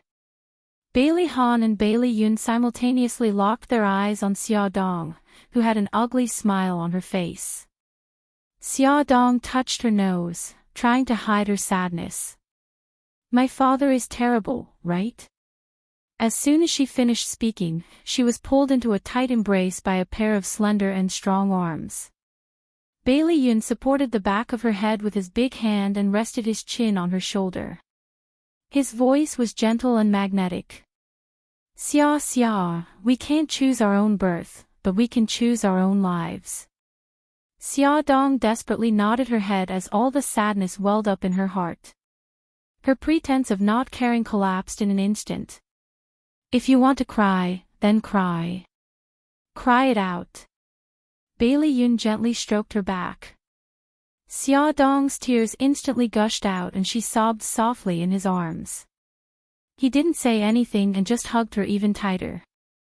The two of them seemed to be immersed in their own world and had completely forgotten that Bailey Han was still in the ward. Bailey Han's deep eyes were fixed on Xia Dong, who was being held tightly by Bailey Yun's arms. Their intimacy was really infuriating. Even when he heard Xia Xinqing's words to Xia Dong and wanted to kill him, he wasn't as angry as he was now. He couldn't stay any longer. If he stayed any longer, he wouldn't be able to hold back his anger. He strode out of the ward and slammed the door loudly. Xia Dong came back to her senses and awkwardly retreated from Bailey Yun's arms. Thank you. I want to take a walk downstairs. I'll accompany you. Bailey Yun considerately took her coat and helped her put it on. In the ladies' washroom at the end of the hospital corridor. In a certain toilet, Su Xingchen used a dagger to fiercely stab at a photo. The person in the photo had already been stabbed full of holes, especially the face, which had been slashed one after another. It was simply impossible to see the original appearance of the person. When Xia Xinqing returned in failure, Su Xingchen hid in the washroom and used the dagger to stab Xia Dong's photo, but the corners of her lips curled up. Sister Xiao Xia, don't worry. I'll definitely treat you well. The entire photo was cut into pieces. She smiled sweetly and threw the pieces into the toilet. The toilet flushed and took everything away with it. Su Xingchen saw two women holding fruit baskets and standing in front of Xia Dong's ward. One of them said, sisterly, the chief editor is talking about Ward 507, right? Why isn't there anyone there? The other one pursed her lips. Who knows? The chief editor is also too much. She just had to ask us to visit her. Look at her. Her body is as strong as a bull. How could she be sick just like that? She must be pretending to be sick to avoid the mission of going to the disaster area to interview. These two people were Xia Dong's colleagues, Luo Shi and Chen Li. The two of them were caught on the spot because they were gossiping about Xia Dong's matters. She even gave them a small punishment. From then on, the two of them formed a grudge with Xia Dong. Especially Chen Li. She entered the company with Xia Dong, but her ability was not as good as hers. Driven by envy, jealousy, and hatred, she always found trouble with Xia Dong. Two beautiful sisters, are you here to visit Sister Xia Dong? The two of them turned around and saw a girl in a pink doll dress. She had a bright smile on her beautiful face and was as pure and cute as a princess. At first glance, it made people have a good impression of her. Chun-Li was moved by her beautiful sister and revealed a smile. Yes, little sister. Do you know Xia Dong? Su Xingchen blinked. Yes, Sister Xiao Xia is the god-granddaughter of Grandma Bailey. We have a very good relationship. Luo Shi asked curiously, who is Grandma Bailey? Grandma Bailey is Brother Bailey's grandmother. Su Xingchen frowned and her delicate nose wrinkled. This sister will definitely ask who Brother Bailey is again. My brother Bailey was even on the cover of Xiangmei magazine last month. Luo Shi and Chenli looked at each other. Their eyes widened and they saw disbelief in each other's eyes. In the end, Chenli held on to her last glimmer of hope and carefully confirmed, "Little sister, are you talking about the president of Shenghao Group, Bailey Han?" Su Xingchen nodded with a smile. "Brother Bailey is the president of Shenghao Group." "Oh my God." Chenli staggered and almost fell. Luo Shi was not much better. He said intermittently, "Old Madame Bailey actually recognized Xia Dong as her god-granddaughter. This world is really a fantasy. Bailey's family, the most powerful and famous family in the city. Why didn't such a good thing fall into their lap? I'm not lying to you. Sister Xiao Xia is now living in Brother Bailey's house." Chenli and Luo Shi had not recovered from their shock and were struck by another thunderbolt. Bailey Han was a golden bachelor. He topped the list of men that women in a city wanted to marry for many years. Xia Dong was living in his house. Didn't it mean that the pavilion closest to the water enjoys the moonlight first? Where did that lowly woman get such good luck from? Chen Li's eyes were red with jealousy. She took several deep breaths before she could barely squeeze out a smile. "Little sister, how do you know what illness Xia Dong has? Why was she suddenly hospitalized?" "Actually, I'm not too sure. I heard from Brother Bailey that last night, he saw Sister Xiao Xia lying on the street covered in blood. Her clothes and hair were in a mess. Covered in blood and in a mess." Chenli was so excited that she was about to cry out. Could it be that Xia Dong was raped? Speaking of which, Sister Xiao Xia was really careless. But fortunately, the child is fine. Su Xingchen patted his chest in relief. Child. Chen Li's eyeballs almost fell out. It was too shocking. Pregnant before marriage and then abused. Xia Dong, even I can't help but shed tears of sympathy for you. Chen Li's eyes flashed with a sinister light. Bailey Yun, you don't have to help me. I can walk by myself. Xia Dong appeared at the elevator door with the help of Bailey Yun. As her attention was on Bailey Yun, she did not notice the strange atmosphere in the corridor. Su Xingchen faced the elevator and was the first to see Xia Dong and the others. He happily waved his arms. Sister Xiao Xia, second young Master Bailey, you're back. There are two beautiful sisters here to visit Sister Xiao Xia. Bailey's second young master was the legendary illegitimate son of the Bailey family, Bailey Yun. Why was he taking such good care of Xia Dong? Chenli and Luo Shi's expressions were ugly. Xia Dong's expression was also ugly. As if she had completed her task, Chenli mechanically expressed her colleague's concern for Xia Dong and then found an excuse to leave. Xia Dong had a premonition that a disaster was coming. Xia Dong's premonition was right. Not only was a disaster coming, it was simply the end of the world. First, the overwhelming media reported that the illegitimate son of the Bailey family, Bailey's second young master, had returned from the United States and his private life was all kinds of debauchery. Then, it was exposed that the old Bailey's god-granddaughter, Xia Dong, was pregnant out of wedlock and suspected to have an unclear relationship with Bailey Yun. This was not the worst. A video suddenly went viral on the internet. The content of the video was the scene of Xia Dong being harassed by hooligans that night. The video was edited very skillfully and ended when the hooligan leader pounced on Xia Dong's chest. Why is it over? Was she raped or not? Do you still need to ask? She was definitely raped. She was definitely gang raped by those people. I didn't expect her figure to be so good. Look at those breasts. Just when Xia Dong's reputation was at rock bottom, there was another explosive news. Xia Dong was pregnant. Who was the father of the child? All kinds of photos were exposed. There were photos of Bailey Yun holding Xia Dong's arm, and photos of Bailey Han driving Xia Dong around. There were different opinions about the child's father. There were even reporters who blocked the entrance of Gao Mingyu in school and asked him if he knew who the father of the child in his niece's stomach was. Brothers in rich families turn against each other for a woman. Cinderella jumps into rich family after pregnancy. Fashion editor falls into rich love triangle, who says broken shoes don't have a good ending. An in-depth analysis of Xia Dong's secret to success. All kinds of news that destroyed the 3 views of Xia Dong filled her vision. Negative news about her was everywhere. Because of this incident, her family could no longer live a normal life. Her uncle was warned by the school for damaging the school's reputation and took the initiative to stay at home. Her aunt was ridiculed by the people in the community and didn't even dare to leave the house.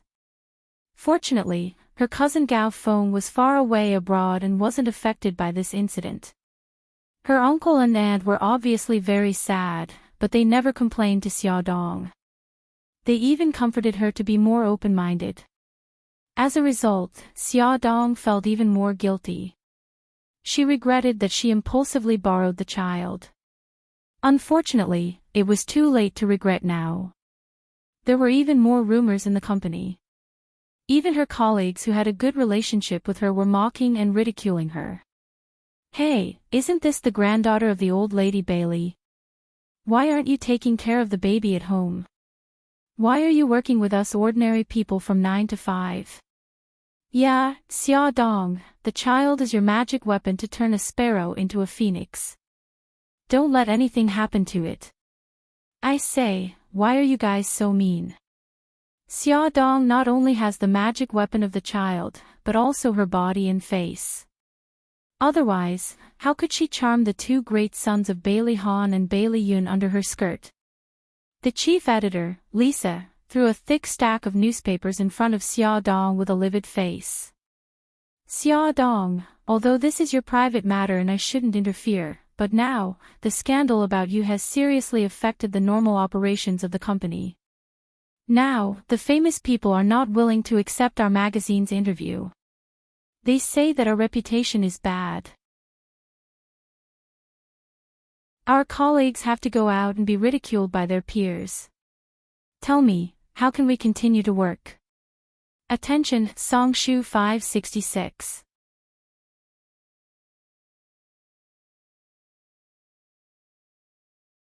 Chapter 35. I'm sorry, Sister Lisa. I really don't know how things turned out this way. Please give me some time, I'll definitely deal with it. How do you plan to deal with it? Xia Dong gritted her teeth. Don't they just want to know the inside story? I will fulfill their wishes. I intend to tell them everything clearly and clearly. This is my mistake, so let me bear the consequences alone. Lisa slammed the table. Nonsense. So what if you explain it clearly? Do you think everything will be fine once you explain it clearly? Have you ever thought about the company's reputation? If she still didn't understand what Lisa meant, then Xia Dong would have lived her life in vain. Her face turned pale. Sister Lisa, the company. Is they going to fire me? They're not firing you. The company hopes that you'll take the initiative to leave. Lisa said earnestly, I know that it's a little immoral to ask you to leave at this time, but the company has its difficulties. I hope you can understand. Xia Dong's heart ached. This was the company that she had devoted herself to for more than 2 years, but they had mercilessly abandoned her in this difficult time. However, the company was her only hope now. She almost begged, Sister Lisa, didn't the company agree to transfer me to France? As long as I go to France, the domestic media will quickly forget about this matter, and the company won't be affected. As long as she went to France, her uncle and aunt wouldn't be affected. Lisa shook her head regretfully. I can only say that I'm very sorry. More than a month ago, you gave up the opportunity to go to France. The company has already decided to send Chun-Li over. As you know, Chun-Li's performance has been very outstanding recently. During this difficult time, she did several celebrity interviews. A month ago, Xia Dong almost boarded the plane to France. If Bailey Han hadn't suddenly appeared and kidnapped her back, Bailey Han. Bailey Han.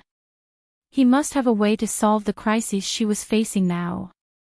Xia Dong didn't know how she came to the Bailey Han villa. What should she say to him? She was the main culprit, but now she was asking him, the victim, to solve the problem. The more he thought about it, the more ashamed he felt. But she didn't want to implicate her family and make them suffer with her. After hesitating for a long time, she still came to the door of Bailey Han's room. The door wasn't locked, but was left ajar.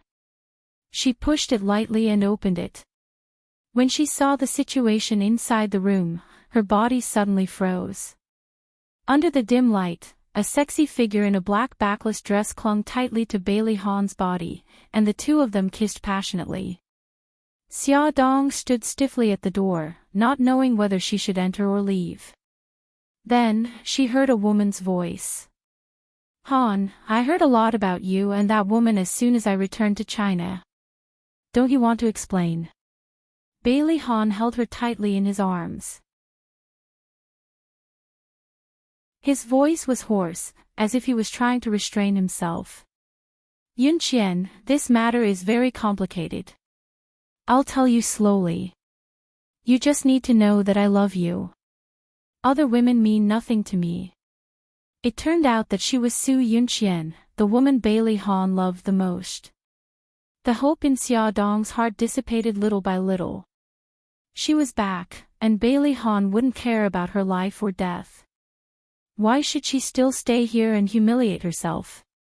Walking out of the villa and into the vast night, Xia Dong didn't know where to go or how to deal with the predicament she was facing.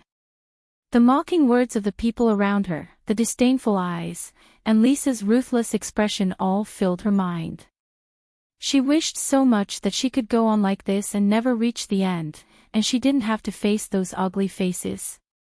But she still had her family and children, and she couldn't escape. Maybe, there was still one person who could help her. Xia Dong suddenly thought of a person, and her eyes lit up. She took out her mobile phone and dialed a number. Just as she was about to answer the phone, a dazzling light suddenly swept over, and a car rushed towards her at a very fast speed. Xia Dong stepped back in surprise and blocked the dazzling light with her arms. With a squeak, the tires made a very harsh sound, and the car stopped in front of her. Two strange men got out of the car, grabbed her arms and pulled her into the car. What are you doing? Let me go. As soon as the scream came out, the mobile phone in Xia Dong's hand was snatched away. She felt a pain in her neck and lost consciousness. In the villa, Bailey Han was vaguely uneasy. The servant said that Xia Dong had just come and left. He called her, but no one answered. He called her home, but her family said that she hadn't come home yet. It was the middle of the night. Could something have happened to her? Bailey Han took his coat and put it on. He planned to drive along the way home to find her. The bathroom door opened, and Su Yunqian came out in a sexy nightgown. Her skin was light pink after the shower. She shyly hugged his waist. Han, tonight I'm going to give myself to you as a birthday present. Happy birthday. Today was Bailey Han's birthday, so Su Yunqian came all the way back from the UK to celebrate for him. Her soft little hand drew circles on his strong chest, and her watery eyes gazed at him affectionately. If it were in the past, he would have embraced her and kissed her delicate red lips. But now, he was worried about Xia Dong's safety, and gently pushed her away. Yunqian, I have something to do. Wait for me to come back. Han, good girl, I'll be back soon. Bailey Han kissed her forehead. Su Yunqian stood in front of the window, watching Bailey Han start the car downstairs and leave. A touch of sadness rose in her elegant phoenix eyes. What happened during the time she was away? Why did Han no longer put her first? In the past, he would never refuse her request. Uncle Wang, please tell me what happened during the time I was abroad. That woman called Xia Dong, what is the relationship between her and Han? Uncle Wang looked troubled. Miss Su, these are not things I should say. If you must know, you can ask old madam. Su Yunqian looked at him sincerely. Uncle Wang, you watched me grow up, and I have always treated you as my biological uncle. If you don't help me at this time, no one can. You know, old madam doesn't like me very much. Uncle Wang was in a dilemma. In the end, he was defeated by her earnest gaze. He gritted his teeth and said, forget it, I'll just say more. On the third day after you left, young master brought Miss Xia back and asked me to send her to and from work every day. Later, there was a rumor that Miss Xia was actually pregnant. After that, it was more or less the same as what the newspapers reported. That child, whose is it? I'm not sure, but it should have something to do with young master and second young master. Otherwise, old madam wouldn't have placed so much importance on the child in Xia Dong's stomach. As for who the child's father was, he really didn't know. Bailey's family was very strict, and everyone kept their mouths shut about such things. As soon as Su Yunqian got off the plane, she saw a lot of negative news about Bailey Han. When they met, she also questioned him. He told her to trust him, so she believed him. She believed him because she believed that he loved her and wouldn't do anything to hurt her. But after hearing Uncle Wang's words, she began to feel afraid. If the child was Bailey Yun's, why would Bailey Han bring that woman to his villa?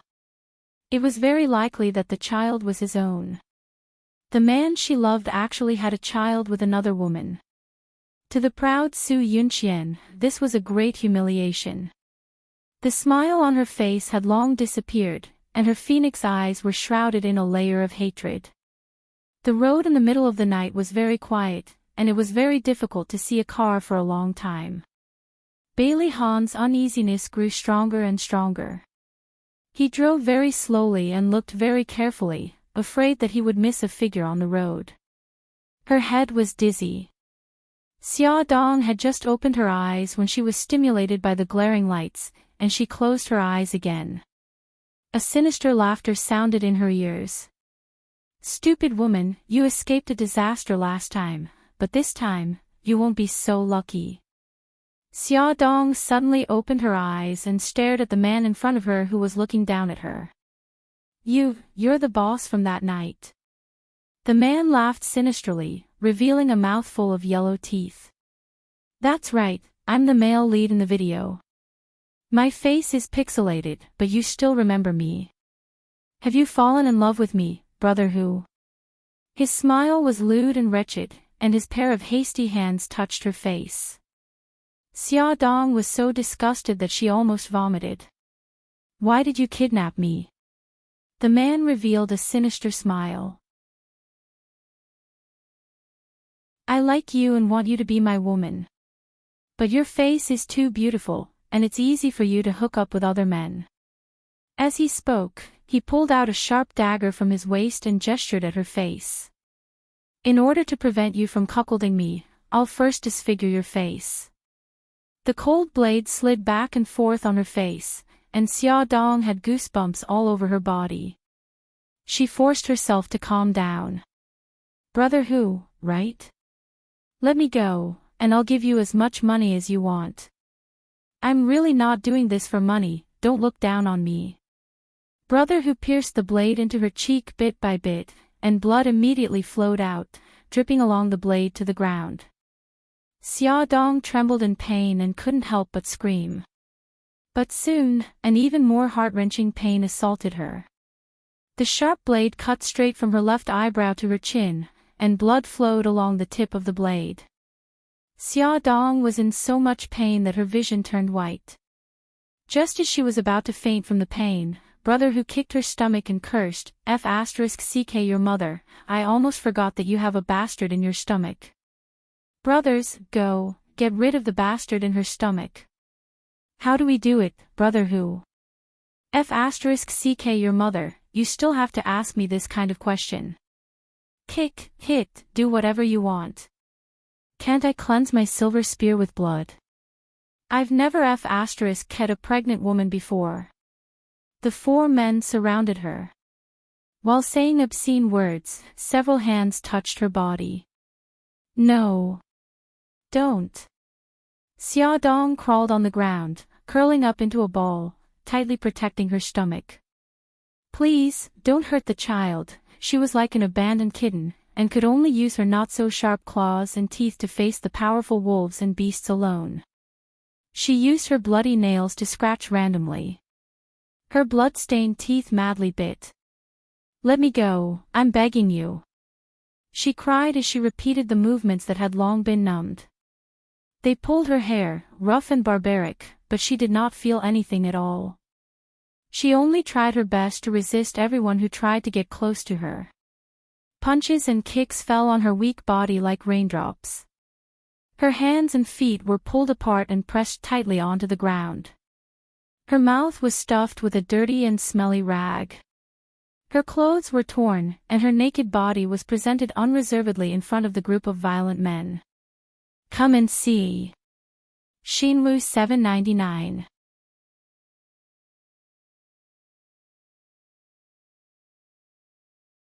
Chapter 36. F***ck, this woman's skin is really white, and her breasts are really big. Tiger was like a starving wolf. His small eyes glowed with an evil light as he spat out a string of filthy words. He suddenly pounced on her. His filthy hand spread her legs apart while he hurriedly undid his pants. That ugly and black thing jumped out of his pants. He held on to that thing and moved towards her lower body. Xiaodong shook her head in horror and made helpless and desperate noises. Xiaodong shook her head in horror and made helpless and desperate noises. She clenched her fists so tightly that her knuckles turned white and her nails dug into her palms. Suddenly, with a rumbling sound, the door of the abandoned factory was kicked open. A tall and handsome man stood at the door, his whole body exuding an aura of disdain for the world. Behind him, there were 2 burly men in black suits. F***ck, who the F***ck are you? How dare you go against us? After being stunned for a while, the gangsters rushed forward. Tiger was the only one who maintained his original position and planned to do it in one go.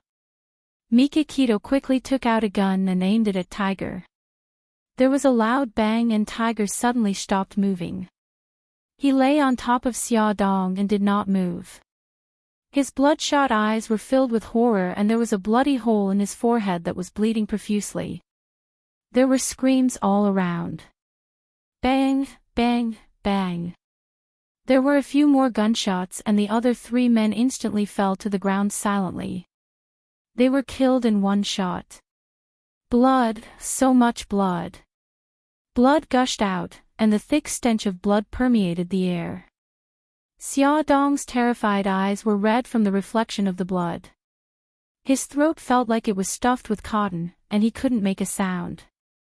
He could only open his mouth and tremble. Turn around. Mikakito quickly ordered her subordinates and rushed to Xiaodong's side. She kicked away the corpse on top of her and quickly took off her jacket to wrap around her body. She comforted her in a low voice, Xiaodong, don't be afraid. It's all in the past. It's all in the past. Man, what a scary man. Xiaodong, who was scared out of her wits, crazily pushed the person who was hugging her. There was only one thought in her mind. Men are scary beasts. She shrank away from his touch and screamed, go away, don't touch me. Xiaodong, it's me. I'm Mikakito. Look at me, I won't hurt you. Mikakito frowned at Xiaodong who was curled up in a ball. Her hair was messy and her face was covered with wounds and blood. For the first time, he felt a piercing pain. Go away, don't touch me, Mikakito, Mikakito, Mika, Mikakito, Mika, Mika Miki of her own world. She lost in her own world and lost in her world of her, she of her own world of her. Of her, of her, of her, he of her, of her, of her. Of her, of her. Every time he got close to her, she would scream and kick like a madwoman. Mikakito was worried that she would hurt herself, so he stopped. Mikakito frowned and took out a tranquilizer gun the size of a lighter. He shot her in the arm and she finally fell asleep. Mikakito bent down to carry her and ordered his two subordinates, who still had their backs to him. Hattori, you're in charge of getting rid of the bodies of the 4 men. Mitsui, call the doctor to the villa. There was a Hummer parked outside the factory. Mikakito sat in the back with Xiaodong in his arms. He looked at the wounds on her face and frowned. He didn't expect to receive a call from Xiaodong today. If he hadn't been in China and heard that something was wrong on the phone and followed her signal all the way here, he couldn't believe that she would have been treated so cruelly. After the doctor's examination, Mikakito found out that Xiaodong was pregnant. He actually felt a little regretful. The child in her belly must be Bailey Han's. Last time in Bali, he found out that the two of them had an unusual relationship. Because of her deliberate protection, the child in her belly was safe, but she was seriously injured. There were 5 deep cuts on her face and only plastic surgery could restore her previous appearance. There were also many wounds on her body. Her back was the most seriously injured. It was covered in bruises and there wasn't a single piece of undamaged skin. Xiaodong was unconscious for 2 days before she woke up. When she found herself lying in an unfamiliar room, her first reaction was to touch her abdomen. She felt a slight bulge under her palm and sighed in relief. Face. She suddenly touched her face. Her face was wrapped in layers of gauze. Thinking of the scene that day, her heart sank. She must have been disfigured. She struggled to sit up, wanting to find a mirror to check the situation. The door of the room suddenly opened and Baitangshan walked in with a look of surprise in his eyes. The doctor said that you would wake up today. You really woke up. Are you hungry? Do you want to eat something? Mikakito. Did you save me? Yes. You are lucky. I happened to be in China. After I received your call, I immediately tracked down your exact location. Mikakito put a pillow behind her back. Thank you. Xiaodong was grateful. She hesitated for a while and said, Mikakito, can I ask you for a favor? Tell me. I want to leave China. Can you help me? Mikakito's expression changed. Why do you want to leave? Xiaodong pursed her lips. It seems that you still don't know that I am now a celebrity in a city. The overwhelming negative news has affected my and my family's normal life. The media will only forget about me if I leave, and my family can return to normal. There was another reason that she didn't say. Although Brother Hu hid it well, Xiaodong didn't believe that he kidnapped her because he liked her. It was very likely that someone was manipulating him from behind. Baitangshan could save her once, but he couldn't save her a second time. Only by leaving would she be safe and protect her child. Mikakito frowned. Why don't you go to Bailey Han? With his ability, he can definitely help you solve the problem. Xiaodong naturally interpreted his furrowed eyebrows as dilemma. Forcing a smile, he said, it's a long story. In short, I'm sorry to him. I'm not qualified to ask for his help, and he has no obligation to help me. If you are in a dilemma, just pretend that I didn't mention it. We are even. Mikakito did not answer immediately. After a moment of silence, he said slowly, I can help you. Which country do you want to go to? Anywhere. As long as I can leave this place. Xiaodong sounded exhausted. Mikakito looked at her meaningfully. Then go to Japan. I will arrange it tomorrow. Okay. I want to call my family. Mikakito handed her the phone and left. Xia Dong took the mirror from the table and saw that her face was wrapped in gauze. Only her nose, eyes, and mouth were visible. Her heart sank. She was really disfigured. After a few minutes, she finally came back to her senses. She pulled herself together and dialed her aunt's home number. Her family was in a mess. Everyone was asking for her whereabouts and even called the police.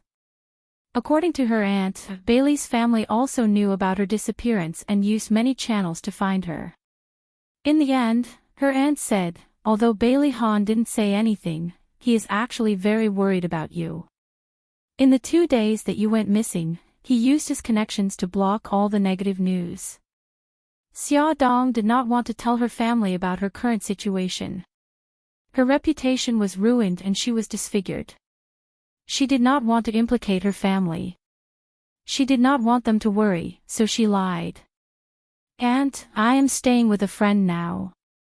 In 2 days, I will be going to Japan to study. I am sorry, Aunt. I have always been stubborn. I am sorry, tears fell from her eyes. Her aunt also sobbed softly over the phone. In the end, her aunt said, go. It is good to relax.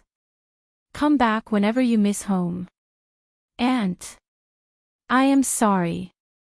Xia Dong's tears fell even harder. Her eyes were red and swollen from crying. Not long after she hung up, Yi Siki called. She probably got her contact information from her aunt. Yi Siki immediately scolded her. Strangely, Xia Dong did not feel angry at all. Instead, she laughed and cried. Even if she was despised by the whole world, at least she still had her family and friends who cared about her. Mikakito completed the procedures to leave the country. Her flight was at 3 in the afternoon the next day. Xia Dong was worried that Bailey's family would find out, so she did not tell her family and Yisiki the date of her departure. On the road in the suburbs, 2 cars were heading towards her.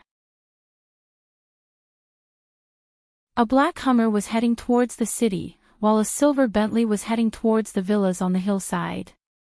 Inside the Hummer, Xia Dong's head was still wrapped in gauze. She looked out the window at the scenery outside.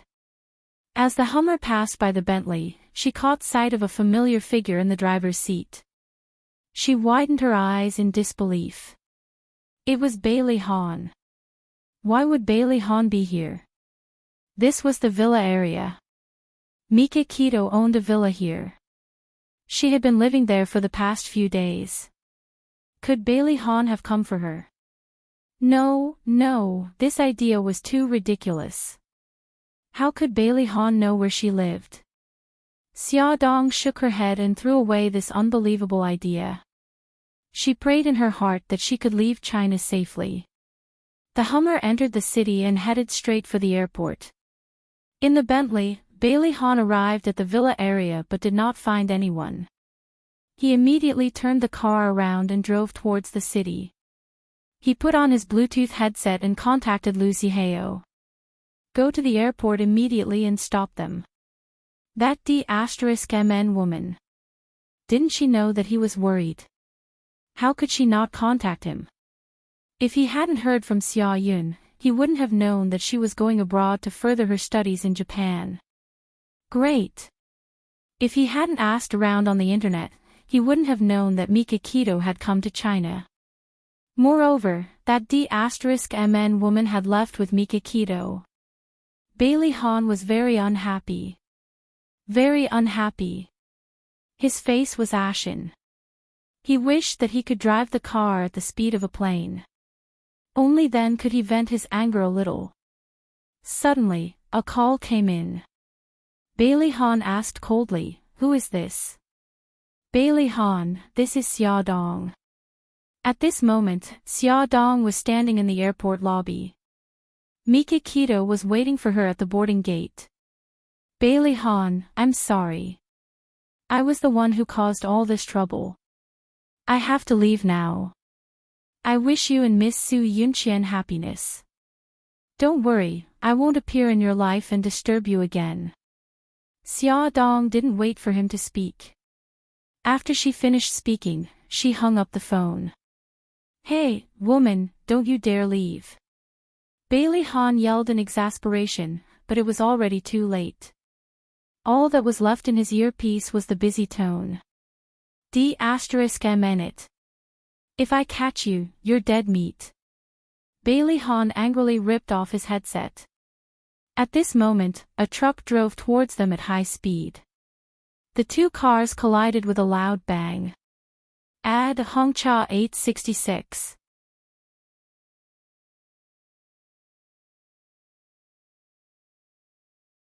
Chapter 37.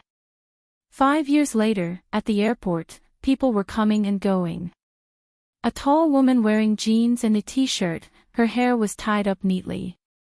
Large sunglasses covered half of her face, revealing her delicate nose and chin. She was very eye-catching. What was eye-catching was not her outfit, nor her beauty, but the pair of siblings holding hands beside her. The little boy was wearing a white suit and a gentleman's hat. He was so noble and elegant that he looked like a little prince who had walked out of a fairy tale. His handsome and exquisite facial features made people sigh.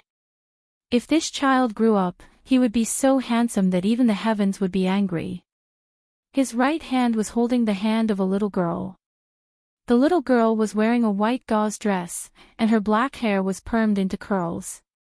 She wore a diamond-inlaid butterfly hairpin on her curls, which made her delicate little face look even rounder. It made people want to pinch her pink cheeks. Wow, brother, look, that uncle is so handsome. The little girl suddenly stopped and shook the little boy's arm. Her chubby little finger pointed at the big screen in the airport. Is he handsome? Is he more handsome than brother?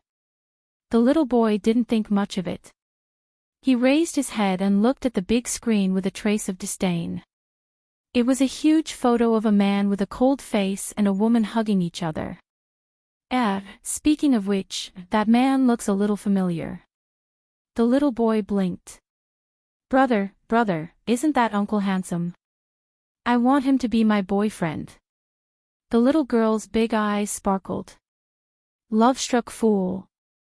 The little boy knocked his sister's forehead. You've changed your mind so quickly. Didn't you like Uncle Hattori Xiaoji 2 days ago? The little girl made a face mischievously. Xiaoji is not as handsome as Uncle. From now on, I want to like Uncle. Of course, in my eyes, brother is still the most handsome. Little brats, what are you looking at? Hurry up and keep up. Xia Dong walked and realized that 2 of them were missing. She quickly turned around and called the 2 little rascals. Mommy, look, that uncle is so handsome. The little girl pointed at the big screen excitedly. Xia Dong rolled her eyes. Xiao Guai, when will you change your infatuation? As she spoke, she looked in the direction of her daughter's finger and froze. The people on the screen were Bailey Han and Su Yunqian. They were wearing wedding dresses and standing side by side. The man was handsome and the woman was elegant and noble. They were truly a match made in heaven. They looked very happy. Even Bailey Han's cold face had a hint of a smile. Was it really the right decision to come back from Japan this time? Would it disturb him? However, when her gaze fell on her adorable daughter, the hesitation in her heart slowly dissipated. For the sake of her daughter, even if she were to fall into ruin again, she would accept it. Slowly exhaling, Xia Dong took off her sunglasses. She smiled and waved at the 2 chattering children standing under the huge photo. Xia Xiaobao, Xiao Guai, if you don't come over, Mommy will abandon you. On Xia Xiaobao's handsome face, 2 delicate eyebrows were knitted together. Mom, I beg of you, can you not call my name in public? I'll lose face. His red and tender lips twitched. Xiao Bao, sounded like a baby who hadn't been weaned off milk. He was such a handsome guy, why should his reputation be ruined by such a tacky name? Let's go, stop talking nonsense. Xia Dong pushed the luggage trolley with one hand and held Xiao Guai's little hand with the other. Xia Xiaobao walked at the back of the group. From time to time, he would look back at the big screen. That man looked really familiar. The melodious ringtone of a cell phone rang. Xia Dong glanced at the caller ID and her lips curved slightly. Brother Shin, we've already landed. Far away in Japan, Mikakito was talking on the phone while looking at the family photo on his desk. In the photo, he and Xia Dong looked like a family. They each held a baby in their arms and were smiling so widely that their eyes could not be seen. Looking at the person in the photo and listening to her voice on the phone, Mikakito's cold and stiff lips couldn't help but curl up. His eyes were filled with tenderness. Right now, his image was completely different from the legendary ruthless boss of the Yamaguchi group. If his opponents saw this, they would definitely mock him. Xia, after I settle things here, I'll come to China to accompany you and take good care of the babies. I know, don't just focus on work. Take care of your health. Xiao Guai tugged on Xia Dong's jeans. Mommy, I want to talk to Uncle Shin. Okay, Xiao Guai wants to talk to you. Xia Dong smiled and said a few words to Mikakito before handing the phone to her daughter. Uncle Shin, I miss you so much. Xiao Guai pouted and acted coquettishly. Her brother held her hand and they talked on the phone with Mikakito until they got into the taxi. Her soft voice and cute expression made the taxi driver take a few more glances at her. Xia Dong brought the two buns back to her aunt's house. Her aunt hugged her and kept wiping her tears. Yisiki had also heard the news that she had returned to the country. He had been waiting at Xia Yun's house with Nyonyo. When he saw the two buns, he howled and pounced on them. So cute, he pinched one's face and ruffled the other's hair, causing the two buns to hide whenever they saw her.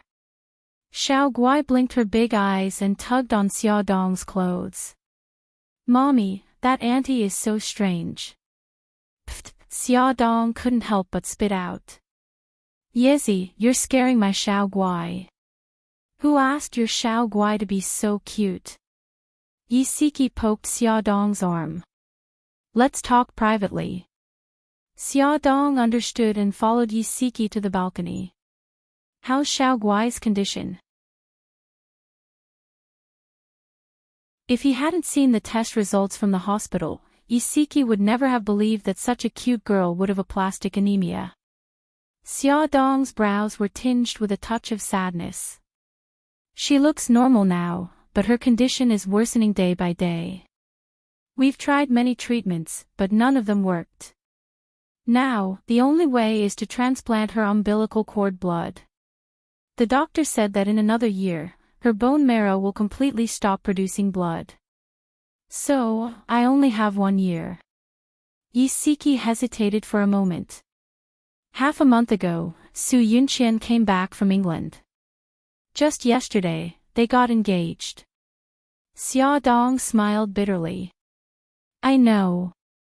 I saw their photos. I feel like a sinner who specializes in destroying other people's happiness. Yisiki hugged her gently. You have to be strong. If you're not strong, what will happen to Xiao Guai?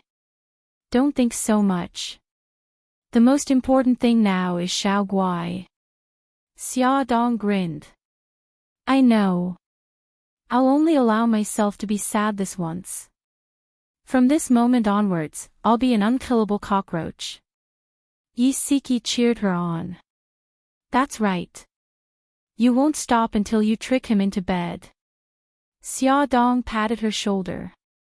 Don't be so dramatic. I'll just persuade him to borrow my seed. Then, I'll do IVF. That's right. This was the purpose of Xia Dong's return to the country. In order to save Xiao Guai, she wanted to borrow Bailey Han's seed again and give birth to a child with the same genes as Xiao Guai. Then, she would extract the newborn's umbilical cord blood to save Xiao Guai. Yi Siki clenched his fist and cheered her on. The plan to borrow his seed begins now. Go. Go. Good luck. Xiaodong nodded resolutely. Suddenly, she remembered something. Oh yes, don't tell Oshin about this. If he finds out that I came back to the country for this reason, he'll definitely explode. Don't worry. Who doesn't know that Mikakito has been pursuing you for 5 years? He definitely won't want you to have anything to do with that person. Speaking of which, everyone knows that Mikakito treats you well. Why don't you give him and yourself a chance? You want to be a matchmaker again? Forget it. Don't you know that I don't plan to get married in this lifetime? I'm already satisfied with raising 2 children. At the mention of children, Xiaodong's eyes flashed with a hint of sadness. In the blink of an eye, she was back to that hot mother with a bright smile. Tomorrow is my first day of work at Charm. Help me decide what to wear. Charm was the top magazine in the fashion industry and had the highest sales volume. As the editor-in-chief of Charm, Xiaodong naturally attracted a lot of attention. If she wanted to convince people, she had to show her ability. During the topic selection meeting, Xiaodong made specific suggestions for everyone. Peter, many magazines have already done the topic about leftover men and leftover women. Why don't you change the topic and analyze the problem of emotional fraud from the perspective of a dating website? Jennifer, your topic about unmarried mothers is not bad. But I think that if we change it to focus on unmarried mothers, who are rich and capable but don't want to get married and only want to have children, will it be more attractive? The eyes of the people who were named by Xiaodong lit up. After her modification, the topic was indeed more attractive. It seemed that the new editor-in-chief had some skills. Those who used to be skeptical of her gradually changed their views of her. Assistant Lilith delivered an invitation. Editor-in-chief, this is an invitation from Immerse. Immerse will be holding a new product launch at the Weishan Hotel tomorrow afternoon at 3:30 p.m. Xiaodong knew that Immerse was one of the most important companies under Bailey Group. It was a clothing brand that enjoyed a good reputation both at home and abroad. Every year, it would invite media from all over the world to its new product launch. As the editor-in-chief of a top fashion magazine, she was naturally invited. Xiaodong asked Lilith, "Do you know who from Bailey Group will be attending?" It said that in addition to the president of Bailey, the 2 young masters of Bailey will also be there this year. Xiaodong tapped her slender fingers on the table. Bailey Xiong, Bailey Han and Bailey Yun would all be there. It would be a lively scene tomorrow. Bailey Han, are you ready to welcome me back? Before attending the launch, Xiaodong changed into one set of clothes after another, but she was still not satisfied. Clothes were thrown all over the bed. Xiao Guai asked in a childish voice, "Mommy, are you going on a blind date today? Why are you dressed up so beautifully?" Xiaodong picked up the clothes and gestured in front of her as she answered casually, "Mommy is going to work." "Gigai, do you think Mommy looks good in this?" She was holding a sapphire blue evening gown in her hands. It was low-cut, had a hollow back, and had a slit that reached her thighs. It looked very sexy. Xia Xiaobao crossed his arms and leaned against the door. He said lazily, "Mom, are you sure you're going to work and not to hook up with a rich husband? You're wearing such a sexy gown, and there are golden words all over your body that say, 'Come and hook up with me.'" Xiaodong was speechless. She was indeed planning to hook up with that rich husband, Bailey Han. "Son, do you have to be so sharp?" In the end, Xiaodong gave up on the sexy outfit and decided to go for the graceful route. As soon as Xiaodong left, Xia Xiaobao followed her, holding Xiao Guai's hand. The 2 little guys were carrying Garfield backpacks and wearing a pair of sunglasses. They arrogantly asked the driver to follow the taxi that Xia Dong was in. Awesome novel, Songshu 566.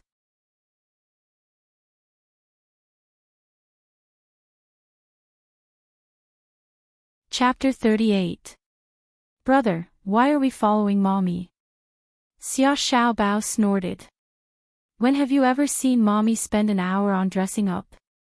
There must be something going on. We're going to catch them. Oh, the soft baby voice dragged on for a long time. She blinked in confusion. Brother, what is adultery? Xia Xiaobao touched his sister's head solemnly. You're still young. I'll tell you when you grow up. Oh, okay, Mommy is getting out of the car. Let's hurry up and catch up. Uncle, here's the money. Keep the change. Xia Xiaobao generously handed the driver a bill of RMB. Holding his sister's hand, they followed the adults in front and sneaked into the press conference. The venue of the press conference was beautifully decorated. The theme of Immerse's new product for this issue was Summer Leisure. More than 30 models took turns to go on stage, showing hundreds of summer clothes, sportswear, and swimwear. Xia Dong sat in the front row, admiring and exchanging opinions with the photographer Ding Hao. Jason's design style has changed this time. I think it's quite successful. Yes, Chief Editor. The combination of these colors is particularly eye-catching. The use of the tassels is also unique. Maybe it will create a retro style. Ding Hao hurriedly pressed the shutter. Strike the iron while it's hot. Make an appointment with Jason. Let's do an interview with him in this issue. Xia Dong's voice suddenly stopped. Her bright big eyes were all attracted by the 4 people who had just entered. Her body first froze and then trembled slightly. The 4 people who came together walked in front hand in hand. Bailey Han and Su Yunqian were walking side by side. Behind them were Bailey Yun and the popular star Lin Weiwei. As soon as the 4 of them walked in, the runway show had just ended. Everyone's eyes were focused on them from the stage. The camera flashes were clicking and many reporters rushed over to interview Lin Weiwei. In Xia Dong's eyes, there was only Bailey Han. He was wearing a black suit, which made his figure look tall and slender. His facial features were deep and expressionless, and his obsidian-like eyes were deep and dark. He exuded a dangerous and domineering temperament, and his powerful aura made people near him involuntarily make way for them. It had been 5 years. When she saw him again, she was actually a little nervous. Back then, she had vowed that she would never appear in his world again. However, things did not go according to one's wishes. The world was unpredictable. After going around in circles, they were going to be together again. Xia Dong closed her eyes. When she opened them again, her eyes were cold. After the announcement, there was a cocktail party. Gorgeous crystal chandeliers, marble floors, grape wine and champagne, beautiful music, graceful dancing ladies and gentlemen, all of this was so luxurious that it made people gasp in amazement. Xia Dong held a glass of red wine in her hand and chatted with people from time to time. She refused many men's invitations to dance, and her eyes were always on Bailey Han. She saw Bailey Han kiss Su Yunqian's cheek and then walk towards the elevator alone. She put down her wine glass and quietly chased after him. The moment he entered the elevator, she called out to him, "Bailey Han." Bailey Han turned around. 5 steps away stood a woman wearing a snow-white knee-length silk dress and a wide-brimmed French white hat. She looked youthful and elegant. Her silky hair casually draped over her bare shoulders, fresh and natural like a lotus flower. His handsome face was expressionless as he said indifferently, "What's the matter?" Xia Dong had imagined meeting him many times. She had imagined his angry look, his mocking look, or his deliberately ignoring her. She had not expected him to be so calm. Thus, she was at a loss as to what to do. She walked closer to him and said, I heard that you and Miss Su Yunqian are engaged. I wish you all the best. Thank you, he said calmly. Then he turned around and pressed the elevator button, completely ignoring her. Xiaodong clenched her fists and maintained her smile. I said before that I wouldn't come back to disturb you, but because of some matters, I had to come back. It was a slip of the tongue. I'm very sorry. Bailey Han had already walked into the elevator and looked at her indifferently. Do we know each other? Whatever she was about to say was stuck in her throat. Xiaodong widened her eyes in shock. Even if she had undergone plastic surgery because of the scar on her face, she had only restored her original appearance. There was no reason for him not to recognize her. There was only one possibility, and that was that he was pretending not to know her. What was an expert? This was an expert. He didn't get angry, didn't ignore you, and didn't take you seriously at all. No, click. The elevator door closed. Xiaodong watched as the elevator went from the first floor to the second floor, and then to the 28th floor. Inhale, exhale, calm down. I can't calm down. I really want to hit someone. That damned man, how dare he pretend not to know me. Just as she was secretly fuming, she felt her arm tighten and was pulled into a broad embrace. Her nose hurt from the impact of the solid chest, and her anger flared up. She stomped on the person's foot. What are you doing? Let go. That person easily dodged her high heels. His magnetic voice had an indescribable bitterness. Let go. You heartless little thing. I haven't seen you in 5 years, and your heartless skills have improved. Xiaodong was delighted. She looked up and suddenly met a pair of smiling foxy eyes. Bailey Yun, it's you. So you still remember me. I thought you had long forgotten about me in Java. Bailey Yun's face suddenly became fierce. He pinched her shoulders with both hands and roared fiercely, Xiaodong, how dare you? You suddenly disappeared and went to Japan without leaving any news for me. It's understandable that you changed your phone number, but why didn't you reply to my emails? Even your favorite online games haven't been online for a long time. Can you explain to me what's going on? Xiaodong was stumped by a series of questions. She blinked, not knowing what to do. Because I decided to go abroad at the last minute, I left in a hurry and didn't have time to inform anyone. I didn't reply to the emails because I forgot the mailbox password. I didn't even read the letters you sent. As for the online games, I was very busy after I went abroad. I was busy earning money to raise the children, so I didn't have time to play them. She casually lied. She would rather die than tell him the truth. In fact, she was deliberately hiding from him and from everyone with the surname Bailey.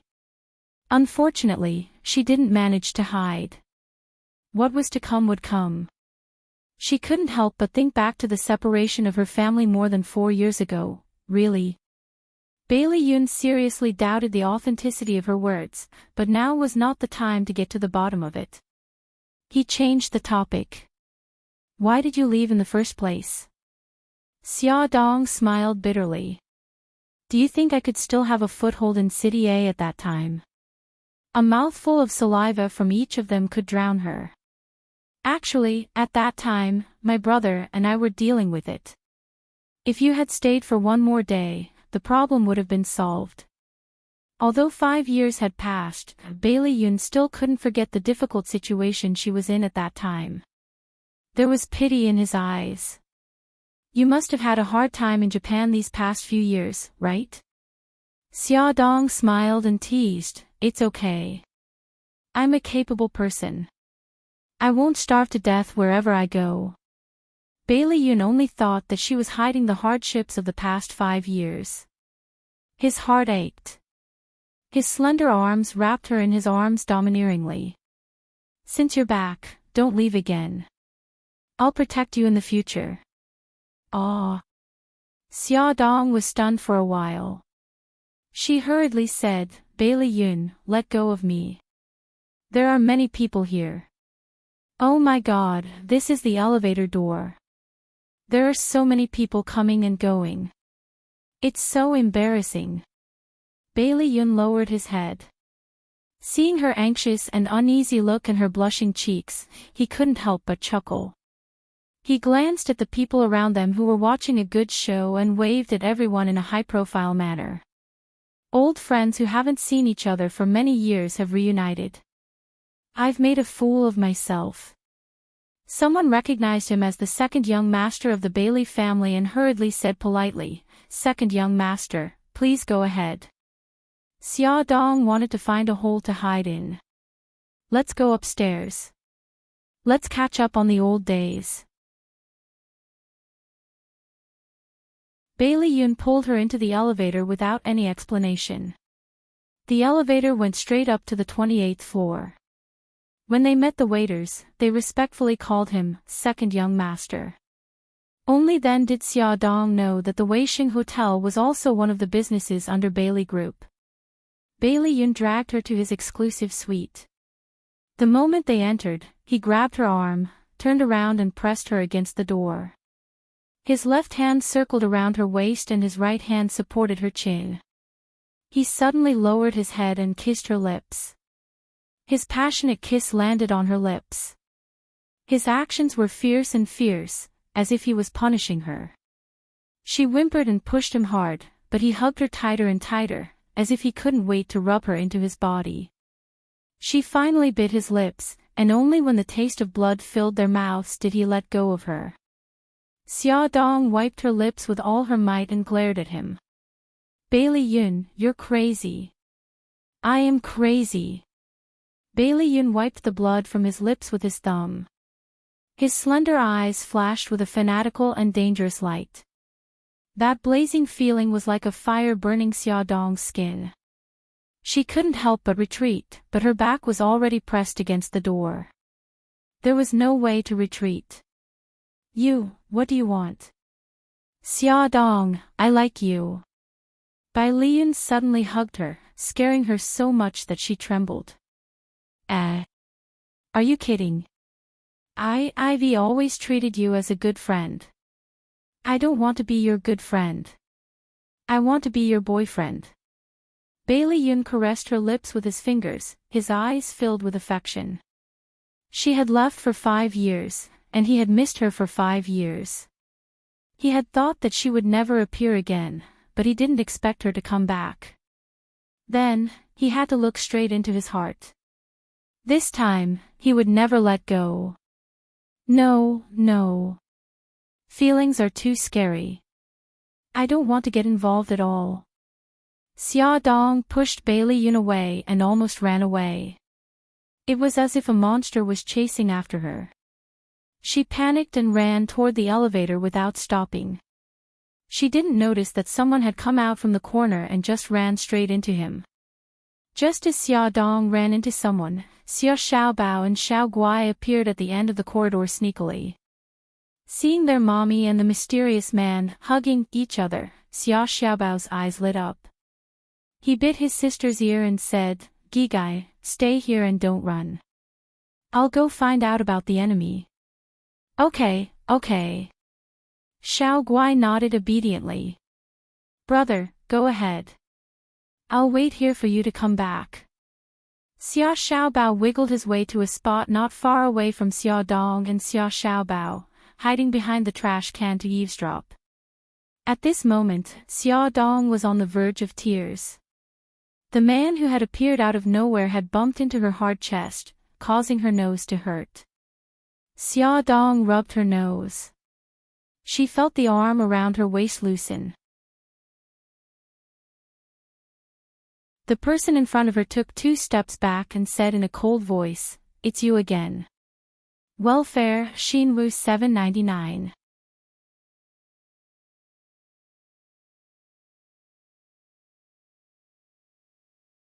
Chapter 39. She looked up and saw Bailey Han's familiar face. There was no expression on his face, but there was a hint of disdain in his deep eyes. What do you want to say this time? Xia Dong didn't quite understand what he meant. She said honestly, thank you for supporting me. Otherwise, I would have fallen badly. Bailey Han's lips curled into a mocking smile. He didn't say anything and just looked at her coldly. He wanted to see what other tricks she could play. Xia Dong felt a little uncomfortable under his sharp gaze. It was as if all her secrets had been seen through by him. She coughed and said, I know it's my fault for going back on my words, but I really had no choice. Don't worry. After I'm done with this matter, I'll leave and never disturb you again. Pretending to be an old acquaintance to gain his sympathy, this was all this woman could do. Bailey Han started to feel bored and didn't want to be entangled with her anymore. Miss, I don't care what your motive is for appearing by my side time and time again. I ask you to give up on that idea. Also, I want to tell you that your methods are very childish and need to be improved. With that, he even nodded like a gentleman and turned to leave. Xia Dong hurriedly grabbed his arm. Bailey Han, stop playing around. I really have something that I need your help with. Let go. Bailey Han hated physical contact with others.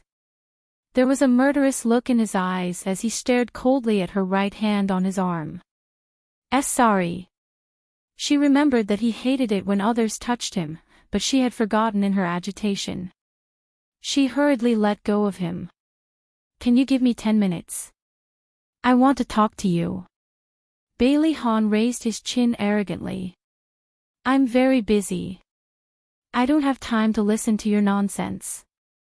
Sorry. He took large strides and disappeared into the elevator in the blink of an eye. Xia Dong rolled her eyes. Convincing Bailey Han was a very difficult task.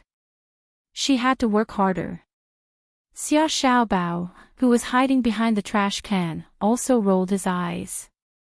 Because he was afraid of being discovered by the adults, he hid a little further away and couldn't hear what they were saying. However, it seemed that the mysterious man had a close relationship with his mother. They even hugged. Fortunately, he was smart enough to leave a photo of the man. Hee hee. Xia Xiaobao fiddled with the cartoon watch on his wrist. Photos appeared on the screen. The people in the photos were Xia Dong and Bailey Yun. This was a birthday gift from Uncle Bei Tang, a high-definition, portable pinhole camera. Xia Xiaobao was just about to turn back when he heard a burst of hurried footsteps. He looked up and saw a tall man walking quickly to his mother. He was shouting, Chief Editor, so you're here. I've been looking for you for a long time. The director called and said that he couldn't reach you. He asked me to tell you that he went to France on a temporary business trip. Tomorrow, he will discuss the advertising business with Xinghao Group. Please attend on his behalf. Xia Dong looked at Ding Hao, who was walking quickly towards her. Her eyes suddenly lit up. Indeed, there was a glimmer of hope at the end of the tunnel. Now, there was another chance to get close to Bailey Han. Xia Dong was busy preparing for the meeting tomorrow. She left with Ding Hao while talking. Xia Xiaobao saw that there was no one around. He stood up, pushed the sunglasses on his nose coolly, and walked towards Xiao Guai's hiding place. Babies, mommy is back. Do you have gigai today? Xia Dong cheered as soon as she opened the door. In the empty living room, no one answered her. Hey, where is he? Xiao Bao, Xiao Guai. Xia Dong pushed open the door of a bedroom. The lights were on, but no one was there. She pushed open the door of another room. Xia Xiaobao was sitting at the desk, wearing a pair of black-rimmed glasses. He was typing on the keyboard. She leaned over to look at his screen. Son, what are you doing? Xia Xiaobao slammed the computer shut. Mom, you're invading my privacy. Please remember to knock before entering my room. Nonsense. Xia Dong knocked his head angrily. You're just a little kid. Why do you need privacy? I've seen your naked but many times. Where's Xiao Guai? Vulgar. Xia Xiaobao rolled his eyes helplessly. Xiao Guai is taking a shower in the bathroom. Who told you to come back so late? Okay. It's my fault. Baby, don't be angry. Come and give mommy a kiss. She didn't want to. After the launch, she went back to the company to prepare the documents for the meeting with Xinghao Group tomorrow. She was busy until 9 o'clock. Hey, don't kiss me. I'm not a 3-year-old kid. Xia Xiaobao pushed her away with a look of disgust. He sat cross-legged on the bed and said seriously, Mom, I want to ask you a question. You have to take it seriously. Everything you say will become important evidence for me to find Dad in the future. Xia Dong was speechless. Son, you're only 4 years old. Can you not be like a little old man? It's so boring. Miss Xia Dong, please don't change the topic. Please tell me honestly. Who is Xiao Guai's and my biological father? I've said it many times. I was drunk that night. I don't know who your father is. Xia Dong wanted to wipe her sweat. Her son was ridiculously smart. It was getting harder and harder to hide their identity. Xia Xiaobao snorted twice. Well, I wanted to give you a chance to confess. Since you don't want to say it, then don't blame me for doing something outrageous. Xia Dong had a bad feeling. What do you want to do? I can't tell you now. I'll tell you after I'm sure. Xia Xiaobao's lips curved into a devilish smile. He had just transferred the secretly taken photos to the database. From the database, he found the matching information and learned that the man was called Bailey Han. Next, he would get close to Bailey Han and confirm whether he was his father or not. Xia Dong panicked at her son's smile. Just as she was about to interrogate him, Xiao Guai poked her little head in the door and called out in a childish voice, Mommy, you're back. Baby, did you get hurt today? Her daughter's soft little body still exuded the fragrance of shower gel. Xia Dong held her in her arms and carefully checked her body to see if there were any injuries. No, Mommy, I'm so bored. I want to go to kindergarten with brother. Xiao Guai pouted and shook Xia Dong's arm. Before they returned to China, Xia Dong had contacted a kindergarten for Xiao Bao. Because of Xiao Guai's physical condition, she didn't dare to send her to kindergarten. During this period of work, sometimes she sent Xiao Guai to her aunt's house, and sometimes she just left her at home and let the nanny take care of her. She had never considered that children could be bored. Xia Dong's heart ached and she was in a difficult position. She hugged her tightly. Xiao Guai, let's not go to kindergarten. We'll play at Grandaunt's house in the future, okay? No, I want to be with brother. I want to be with other children. Xiao Guai blinked her big, watery eyes, looking very pitiful. Mommy, why can brother go to kindergarten but I can't? Does mommy not love me anymore? No, mommy loves Xiao Guai very much. Xia Dong's nose twitched and her throat choked. It took her a lot of effort to hold back her tears. Mommy is worried that you'll get hurt in kindergarten. With Xiao Guai's current condition, her skin would break easily and she would bleed profusely after being injured. There were several times when she only had a small scratch, and the blood would flow like water. Xia Dong didn't dare to take the risk of sending her to kindergarten. Xia Xiaobao pursed his lips and his little face was full of seriousness. Mom, let Xiao Guai go to kindergarten with me. I'll take good care of Xiao Guai. Although her son matured early and was sensible, he was still young. Xia Dong was still worried. She softly negotiated with her daughter. Gigai, let's not go to kindergarten. Mommy will hire a home tutor for you and let her teach you at home, okay? No, no, no, I want to be with brother. Brother, tears rolled down her black pearl-like eyes. She pouted and looked delicate and pitiful. Gigai, don't cry, don't cry. Xia Xiaobao patted her shoulder to comfort her and said to Xia Dong, Mom, I'm the man of the family. I'll definitely take good care of Xiao Guai. Let her go to kindergarten with me. Her son's determined gaze and her daughter's expectant expression softened Xia Dong's heart. In the end, she reluctantly nodded.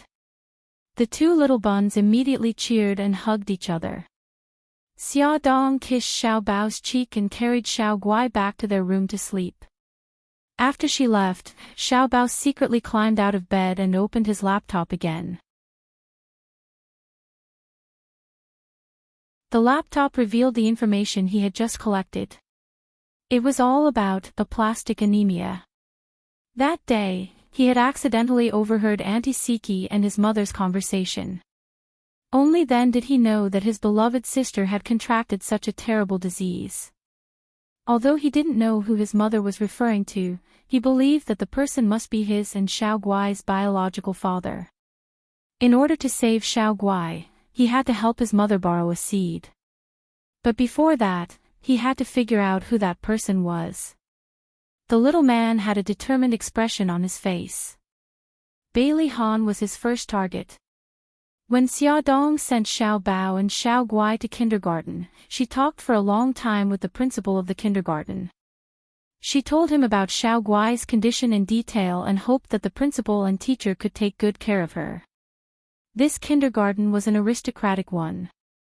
The children here were all treasures of the rich and powerful. Of course, the principal treated them with great care. Although Xia Dong looked very ordinary, the principal knew that she had a mysterious backer. Otherwise, Director Iguchi wouldn't have personally sent Xiao Bao and his mother to school. Therefore, the principal agreed to Xia Dong's request without hesitation and patted his chest to reassure her. Xia Dong was still worried and contacted Iguchi Omikami. Iguchi Omikami used to be Mika Kito's subordinate. A few years ago, he was sent to China by Mika Kito and became the director of this kindergarten. However, she didn't tell Iguchi Omikami about Xiao Guai's illness. She only asked him to take good care of the two siblings. Iguchi Omikami naturally agreed. After dealing with the children's matter, Xia Dong hurried to the company. In the afternoon, she brought her assistant to Xinghao Group to discuss the advertising business. Hello, Miss Xia. Welcome, welcome. This way, please. The director of the advertising department of Xinghao Group was Ren Jijie. He and his assistant personally greeted her at the entrance of the company. Hello, Director Ren. Xia Dong smiled and shook Ren Jijie's hand politely. His gaze fell on the person beside Ren Jijie. This is... Look at me. I was so excited that I forgot to introduce you. This is my assistant, Miss Su Xingqin. Of course, Xia Dong recognized that she was Su Xingqin. She just pretended not to know her. She stretched out her hand elegantly. Miss Su, hello. Ad Shinwu 799.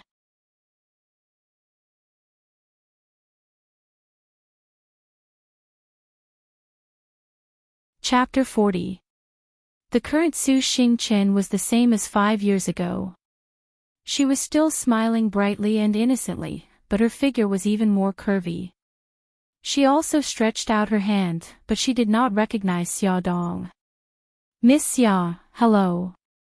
In Su Xingqin's eyes, the chief editor of the fashion magazine was tall and graceful, exuding a mature and confident charm. Although she looked a bit familiar, Su Xingqin did not associate her with the woman she hated to the bone. In the meeting, Xia Dong did not express her opinion much. Lilith expressed what she wanted to express. When negotiating with Ren Jijie, she showed her strong side at the right time. The negotiation entered a deadlock, and the conference room was filled with the smell of gunpowder. Su Xingchen went out of the conference room and ordered the secretary to change the coffee. Bailey Han just happened to be on this floor for inspection. From the wide glass window, he saw the scene of Xia Dong and Ren Jijie confronting each other. The woman was wearing a capable dress, her thick black hair draped over her shoulders. Her face was deep and beautiful, and her pair of passionate and intimidating black eyes flashed with a lively light. She spoke with assurance, and during this time, Ren Jijie had subconsciously pulled his tie twice. It seemed that Ren Jijie was not her opponent. Bailey Han could not help but frown. Assistant Lu Zihao was keenly aware of the boss's gaze, and hurriedly introduced, the one negotiating with Director Ren is the chief editor of Charm magazine. What's her name? Xia Dong. Xia Dong, this name, was very familiar, as if he had heard it before. I heard that she was poached from Japan by Charm magazine. Bailey Han recalled the 2 times he met her. She had a cautious expression and was slightly flustered. He thought that she had always been clumsy. He did not expect that when she was working, she would emit such a warm passion. Su Xingchen came back with the coffee and just happened to see Bailey Han standing in front of the glass window looking at the situation in the conference room. He immediately beamed with joy. Brother Bailey, are you here to see me?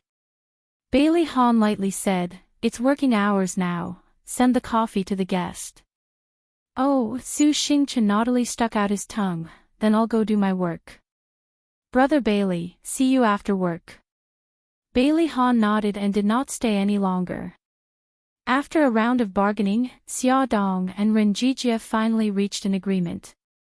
They stood up and shook hands to congratulate each other. Happy cooperation. Ren Jijie teased, Miss Xia is really a woman who doesn't lose out to a man. She forced me to the point where I couldn't fight back. Xia Dong generously teased back, Director Ren is too modest. This is my first time working with your company. I should thank Director Ren for being merciful. Same here. She didn't expect that she wouldn't even see Bailey Han after coming to Xinghao Group. Xia Dong felt a little regretful. However, she was more excited. She had signed a big order from the Xinghao Group and completed the advertising quota for a quarter. Lilith, inform everyone that we'll gather at Charm Bar after work. I invite everyone to relax. As a new boss, she should communicate with everyone. Hearing the cheers in the office outside, Xia Dong couldn't help but raise the corners of her lips. Charm Bar was the place where Xia Dong had pounced on Bailey Han 5 years ago. When she walked into the bar again, she couldn't help but be a little poetic. She sighed at the passing of time. This bar was even more magnificent than before. The guests inside were all immaculately dressed in suits and leather shoes. The style had risen by several levels. In the dark VIP room, after 3 rounds of drinks, the office workers who were usually under too much pressure threw away their identities and constraints and started to have fun. They played role-playing games, pretending to be police officers, doctors, nurses, and flight attendants. They turned the music to deafening levels, ate cake, danced, and played games. They were simply high. Xia Dong went outside to call the children to let them go to bed early. However, she was found by her subordinates and dragged back to the room. She was forced to drink a glass of wine. She couldn't hold her liquor and went crazy when she drank. After a glass, she began to see stars and couldn't recognize people. I want to sing. She jumped on the table and shouted drunkenly, give me a microphone, I want to sing. Good. Her colleagues cheered. Someone put a microphone in her hand, and she began to sing loudly while twisting her waist. The people who were listening to her sing curiously all covered their ears. Oh my God, is this a sound that can be made by a human? The words of wailing and howling were specially made up for the chief editor's singing. Chief editor, let's stop singing and play a fun game, okay? Ding Hao persuaded Xia Dong with a sad face. Xiaodong's cheeks were red and her intoxicated eyes were unfocused. Even so, she waved her arms heroically and shouted, "What game? I want to play." A male colleague with bad intentions suggested, "Chief editor, if you dare to go to the hall and bring a man back, I'll pay for tonight's bill." "Come on, Lin Zhen. Don't play like this. Chief editor is drunk now. What if something happens?" "Okay." Xiaodong pushed Ding Hao, who was supporting her, to the side and patted her chest heroically. "Piece of cake. Wait here, I'll bring a man back. You, get your wallet ready." Xiaodong staggered out and walked to a fork in the road. She grabbed a man and asked for directions. "Hey, handsome, how do I get to the hall?" Xiao Tianxing looked at the woman who grabbed his collar. She was wearing a sapphire blue short skirt and a silk shirt. The top 2 buttons of the shirt were unbuttoned, revealing her delicate collarbone and vaguely showing her cleavage. Her watery eyes were misty and full of drunkenness. These were not important. What was important was that she looked very familiar. Coincidentally, Xiao Tianxing had an excellent memory. He would remember anyone he met once. He searched in his mind and the corners of his mouth rose. After 5 years, he did not expect her to appear again. What a coincidence. The evil factor in his body was awakened again, and the smile on Xiao Tianxing's lips became strange. He stretched out his finger and pointed in the direction. "Go straight along this road, then turn right, and you'll see the hole." "Thank you, you're a good man." Xiaodong patted him on the shoulder with satisfaction and continued to walk forward unsteadily. How could Xiao Tianxing miss the interesting scene that was about to happen? He put his hands in his trouser pockets and followed her casually. Right, which way is the right?" Xiaodong muttered and could not tell the direction.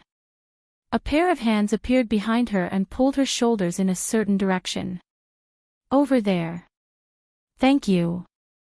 Xiaodong thanked him with a smile. Walking along the road, she saw a man sitting at the bar counter. The man was tall and straight, handsome and elegant. His slender fingers were holding a glass of wine, slowly swirling it. His elegant movements were like those of a European aristocrat. His perfect side profile looked very charming and familiar, as if she had seen him in her dreams. She leaned over and hugged him with a smile. "Handsome, I found you." Bailey Han looked at the woman who suddenly appeared and grabbed his arm. His eyes narrowed. Why was it her again? "Handsome, do me a favor and come with me." Xiaodong grabbed Bailey Han's arm in a daze and was about to leave. "Let go." Bailey Han said coldly. "Woo-woo, I won't let go. You're coming with me. I won't eat you. You can just pretend that you fell in love with me at first sight." A certain someone took an inch and wanted a mile. She hugged his arm and pulled, but it did not budge. "I told you to let go." The veins on Bailey Han's forehead were bulging. He was on the verge of exploding. Xiaodong couldn't get him to budge no matter how hard he tried. Furious, he slapped him on the arm and yelled angrily, "So what if you come with me? Stingy man." If he remembered correctly, this was the second time she had called Bailey Han a stingy man. Xiao Tianxing burst out laughing. Bailey Han glared at his good friend who wanted to stir up trouble. He gave Xiaodong a final ultimatum. "Are you letting go or not?" No, I won't let go. If you don't come with me today, I won't let go even if you beat me to death. I want to go home with you and stick to you for the rest of my life." If Xiaodong woke up and knew that she had said such ridiculous things, she would be so ashamed that she would commit suicide. Very good. Bailey Han was already in a state of rage. He did not care about the many pairs of eyes around him. He directly lifted Xiaodong up, put her on his shoulder, and strode out of the bar. My head is dizzy. Put me down. Behave yourself. If you shout again, I'll throw you out. Bailey Han violently slapped her butt. Ouch, it hurts. You big bastard, put me down. Su Yunqian and Su Xingqian had just returned from the bathroom when they saw such a chaotic scene. The three of them had originally planned to gather at the bar, but they didn't expect to find Bailey Han entangled with a strange woman when they came back from the washroom. Han, Su Yunqian's elegant movements froze. Brother Bailey, what are you doing? Su Xingqian wanted to go forward, but was stopped by Xiao Tianxing. Miss Su, Han needs to deal with some personal matters. At this time, Bailey Han did not have anyone else in his eyes. He angrily rushed out of the bar with Xia Dong on his shoulder. Outside the bar was a small fountain. Bailey Han raised his hand and threw Xia Dong into the fountain with a plop sound, splashing water everywhere. Water flowed into her mouth and nose, and she could not open her eyes at all. She waved her arms in discomfort. Help me, you asked for it. Bailey Han crossed his arms and stood at the edge of the fountain with a cold face. His tall and straight body was like a sculpture. Cough, I don't know how to swim. Help, the water made her cough uncomfortably, and her flailing became even more violent. Stand up. Bailey Han coldly said, without the slightest intention of reaching out a helping hand. At this time, Xia Dong, after being stimulated by the cold water, was already half awake. Although she was flustered, her brain still worked normally. She hurriedly supported herself against the wall of the fountain and stood up according to his words. The water poured down from her shoulders. Only then did she realize that the fountain was not very deep. It only reached her chest. She was too scared, so she did not notice anything unusual. She stood in the water in such a sorry state. Her hair was all wet and stuck to her face. Her clothes were also soaked and stuck to her body, accentuating her curvaceous figure. She bit her lips and her eyes were wet. She was like a puppy hiding under the eaves in the rain, pitiful and stubborn. Idiot. Bailey Han coldly spat out 2 words. Being blown by the night wind and shivering from the cold, Xia Dong completely sobered up. Only then did she realize how awkward her situation was. Bailey Han stood by the fountain expressionlessly. Many people in the bar rushed out to watch a good show. Under their curious and disdainful gazes, she was so embarrassed that she wanted to find a hole to hide in. Attention, Xinwu 799.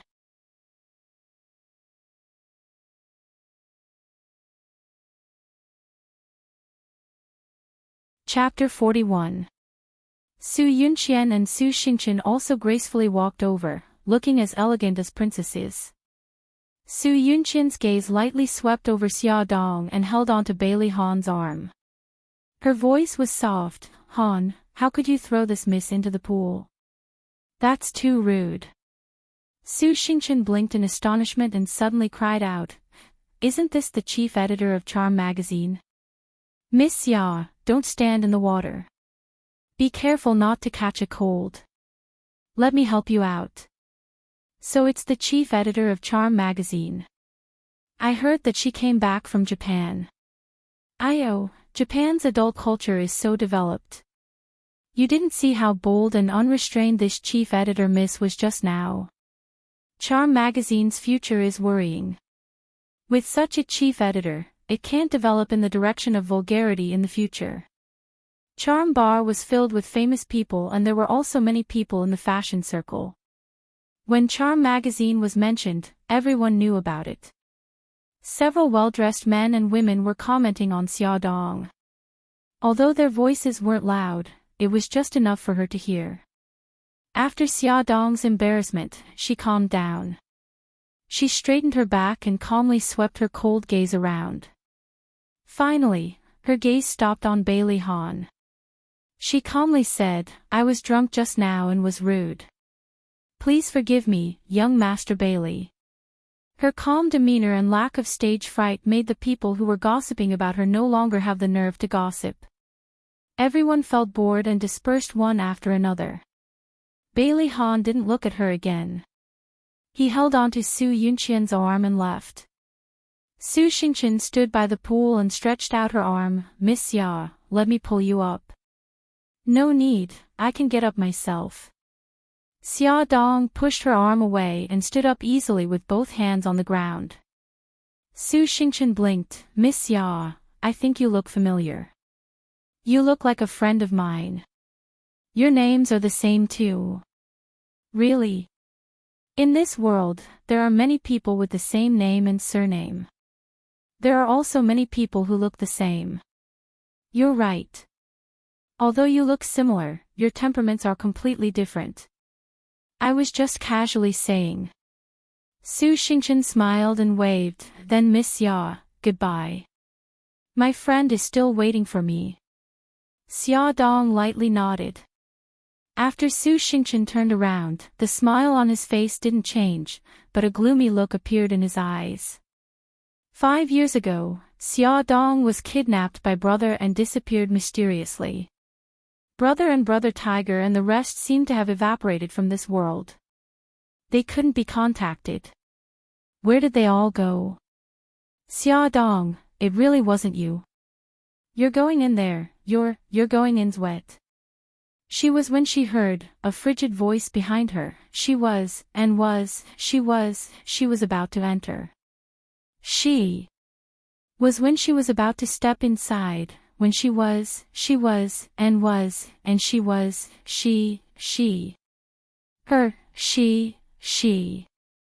Mississippi, Bailey Yun, why are you here? Xia Dong helplessly turned around. Ever since he confessed to her that day, she had been avoiding his calls and texts. She didn't expect him to see her in such a state. Bailey Yun shrugged, looking sloppy. "Ever since you left, I've been a regular here. If it wasn't for the music every night, how could I fall asleep without you?" This person's mouth was full of nonsense. It would be strange if she believed him. Xia Dong rolled her eyes, ignored him, and walked towards the hole. "Wait." Bailey Yun pulled her, took off his jacket, and gently draped it over her body. He leaned close to her ear and whispered, "I won't allow you to show your sexy look to others." Xia Dong unceremoniously wrapped the jacket around herself. "I'm sorry, I'm not in the mood to joke with you. But thank you for the jacket." Bailey Yun raised his foxy eyes, which were full of smiles. "Didn't you ask a handsome guy to help you leave?" "Am I not a handsome guy?" A certain fox stroked his hair coquettishly, his pair of electric eyes releasing a strong electric current. "You saw it all." "Yeah, let me think. It seems that from the moment you hugged Bailey Han to the moment he threw you into the pool, I was there the whole time. I have to say, you've become much bolder in the 5 years you've been in Japan. Hey, you're still making sarcastic remarks while watching your friends suffer. Bailey Yun, are you itching for a beating?" Xia Dong gritted her teeth in anger. Don't be angry, don't be angry. I just wanted to see how much you've changed in the past 5 years. Just this calmness is worthy of praise." Bailey Yun leaned close to her ear. "By the way, my confession at the hotel last time was just a joke. Don't take it to heart." "So it was a joke." Bailey Yun hugged his chest and stepped back abruptly, shouting, "Hey, I was just joking. Don't be interested in me. I like hot girls.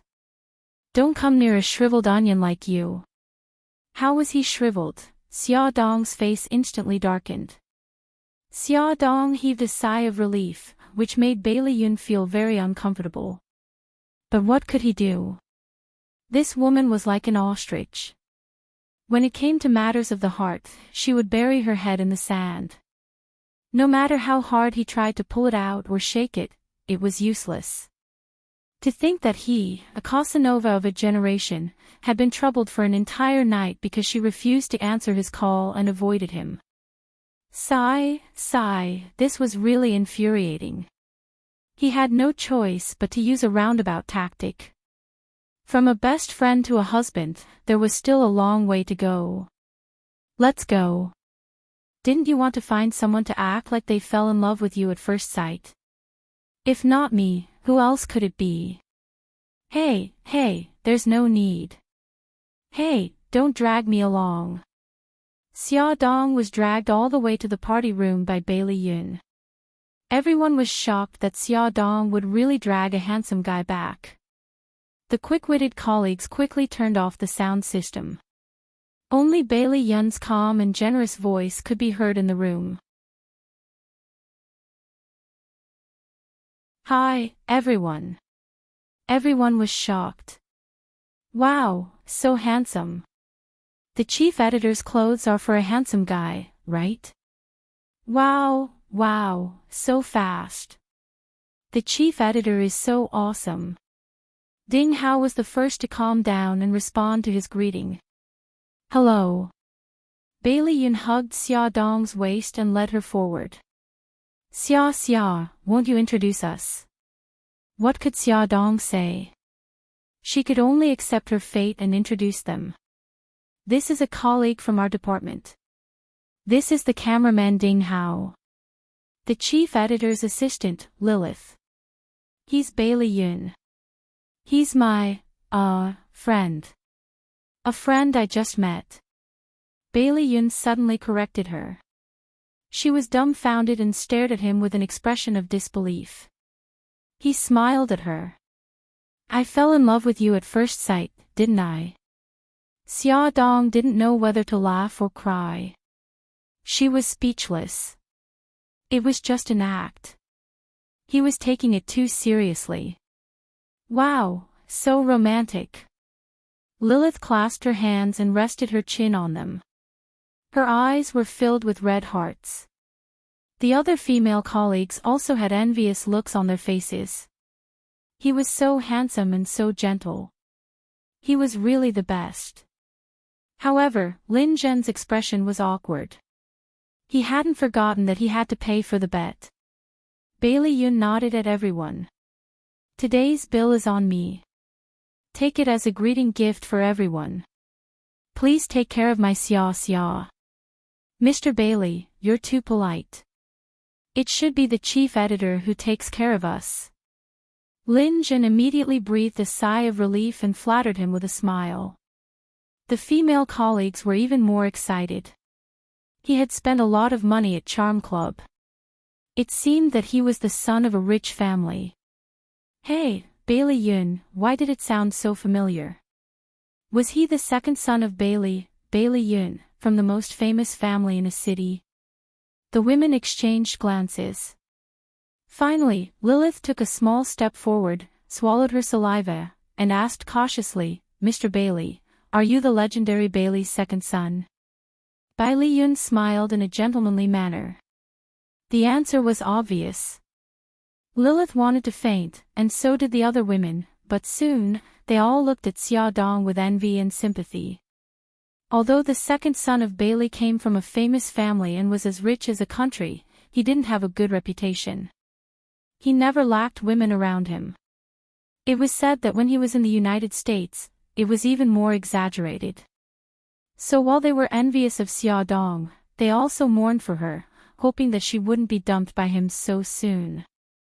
At this moment, Xia Dong's cell phone rang. She glanced at the caller ID, said sorry, and walked out of the room to answer it. Hello, Xiao Bao, why aren't you asleep yet?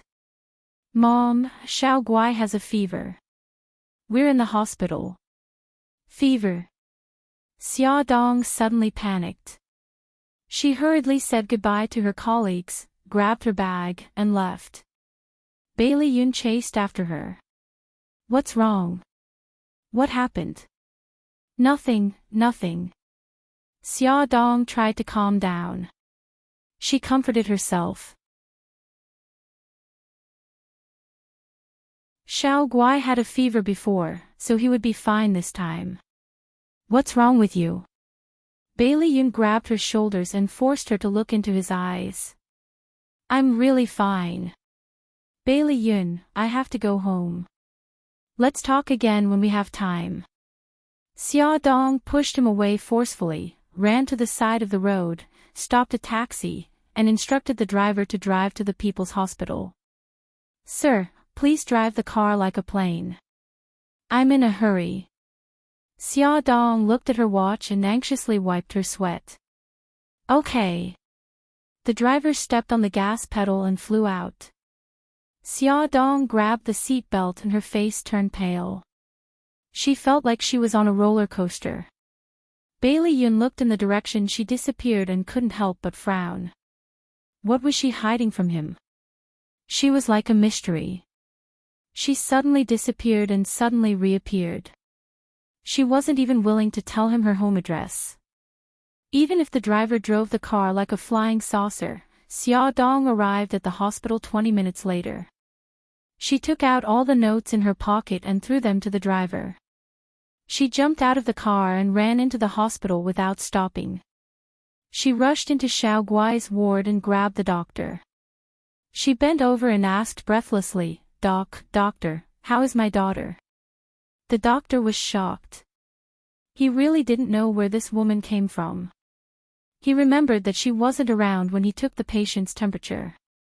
Xia Yun, who had been waiting by the side, quickly comforted her. Xia, you're here. Don't worry, Xiao Guai is fine. The doctor then reacted.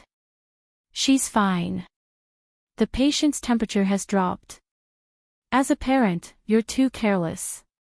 How could you let the child get water when she has this kind of illness?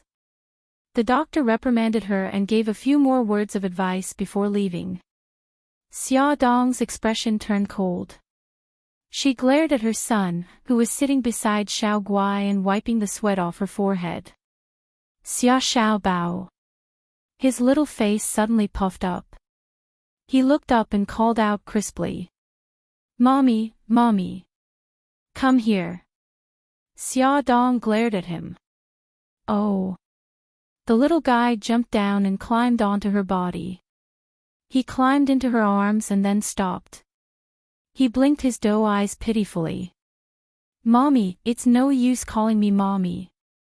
Xia Dong looked down at the little guy in her arms. She patted his tender little face and said darkly, Tell me, what's going on? Didn't I ask you to take good care of Xiao Guai? What's with the water? Attention, Xinwu 799.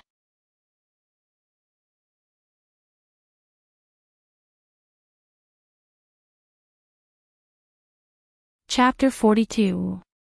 The little guy shrank back and pursed his lips. Mommy, don't smile like that. Baby is so scared, stop pretending. Xia Dong rubbed his cheeks and said fiercely, Hurry up and tell me the truth. What's going on? Mommy, don't abuse me, okay? Xiao Bao complained tearfully. His tender white hands rubbed the elastic skin on his face pitifully. Sigh, his mother was really cruel. Hey, Xia, don't hit the child. Xia Yun, who didn't know the truth, hurried forward and snatched Xiao Bao from Xia Dong's arms. Xiao Bao, be a good boy and don't cry. Tell me, how did Xiao Guai get drenched? Xia Dong glared at Xiao Bao, who was in her aunt's arms, and said helplessly, Aunt, don't be fooled by him. I didn't hit him. This guy is best at pretending to be pitiful. Xia Xiaobao, are you going to tell me or not? If you don't, Xiao Guai won't be able to go to kindergarten anymore. Okay, I'll tell you. Xia Xiaobao jumped down from Xia Yun's arms and put on an apologetic expression. I didn't take good care of Xiao Guai today. That's why she was bullied by a bad guy. Tell me the details. There's a guy in our class called Bailey Yi. He's very arrogant. Xiao Guai wanted to be friends with him and gave him coke. He actually drenched Xiao Guai with it. 3 black lines appeared on Xia Dong's forehead. Isn't that kid called Bailey Yi very handsome? Xia Xiaobao curled his lips in disdain. He's not as handsome as me, but he's pretty handsome. Xia Dong had a headache. She finally understood. It turned out that her infatuated daughter had tried to hit on the handsome guy, but the handsome guy didn't like her and even doused her with coke. Guy, when are you going to get rid of your infatuation? Stroking her daughter's forehead, Xia Dong was both heartbroken and speechless. Xiao Bao groaned as she crawled to Xiao Guai's bedside. Her rosy cheeks were filled with anger. It's all that Bailey Yi's fault. Xiao Guai is so cute, yet he still had the heart to bully her. I want to take revenge on him. Xia Dong was silent for a while before she asked, how do you plan to take revenge on him? It's a secret. Xiao Bao's lips curled into a devilish smile. Whoever dared to hurt his adorable little sister, he would definitely make that arrogant fellow pay the price. Xia Dong rubbed her temples. Don't go overboard. Don't threaten his life. Xiao Bao smiled brightly, revealing a row of neat little white teeth. Don't worry, Mom. I know what I'm doing. Xia Yun listened to the conversation between the mother and son and was so shocked that she was speechless. After a while, she said, Xia, how can you educate your child like this? It's wrong to bully your classmates. Xia Dong's face was expressionless. Auntie, I won't offend people if they don't offend me. But if anyone bullies me, I'm not a fool. I won't let them bully me. People are all cheap. They think that you're easy to bully, so they get addicted to bullying. So when it's time to fight back, we have to fight back. She had been bullied when she was young and knew that it didn't feel good. If she didn't teach her children to be strong, was she going to let them be bullied by others? Xia Yun wanted to defend herself, but she found that she didn't know where to start. In the end, she could only sigh and let them be. She also believed that they had a bottom line and wouldn't go overboard. Xiao Bao looked at his sister lying on the hospital bed and made up his mind to cure her illness as soon as possible. He had to speed up and find out who his biological father was. Xinghao Group. The receptionist, Ding Lina, was bored. She took out some powder and wiped her face. Suddenly, she heard a tender voice. Pretty sister, Ding Lina looked up impatiently. No one. Pretty sister, I'm downstairs. The soft and tender voice sounded again. Ding Lina looked down and saw a little boy wearing Pikachu clothes looking at her with a smile. Little friend, who are you looking for? Excuse me, is this Xinghao Group? The little boy blinked his big eyes innocently. Yes, that's right. Excuse me, which office is the CEO of Xinghao Group in? The little boy smiled and asked. His little dimples were embedded in his pink little face, making him look extremely cute. Ding Lina's motherly nature erupted. He's on the 36th floor, in the biggest office.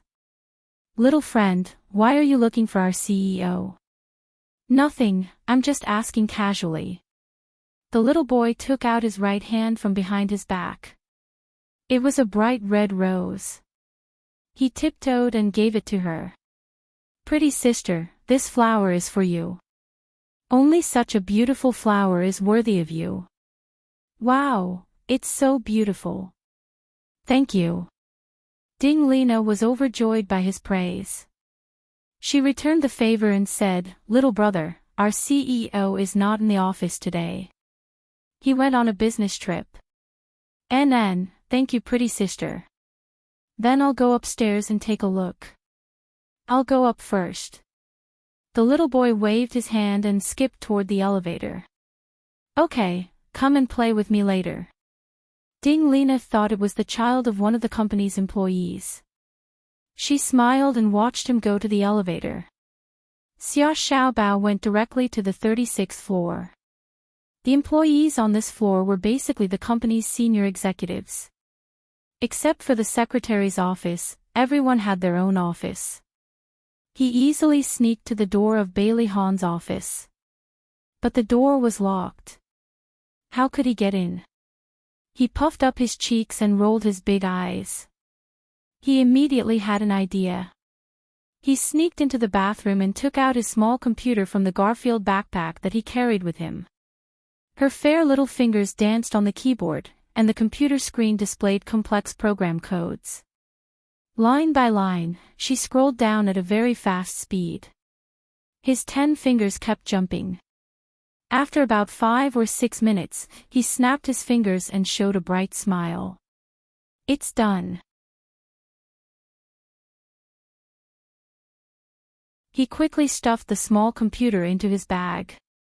He swaggered out of the bathroom and walked to the door of the secretariat.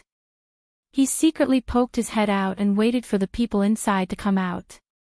Hey, that's strange. Why would the CEO send me an email to help him clean the office? Don't the cleaners clean the office every day after work?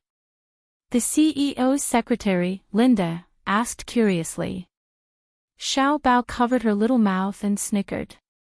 Of course, Bailey Han wouldn't send her such a boring email, because he had hacked Bailey Han's email and sent it under an impersonator's name. Don't complain. Hurry up and clean it.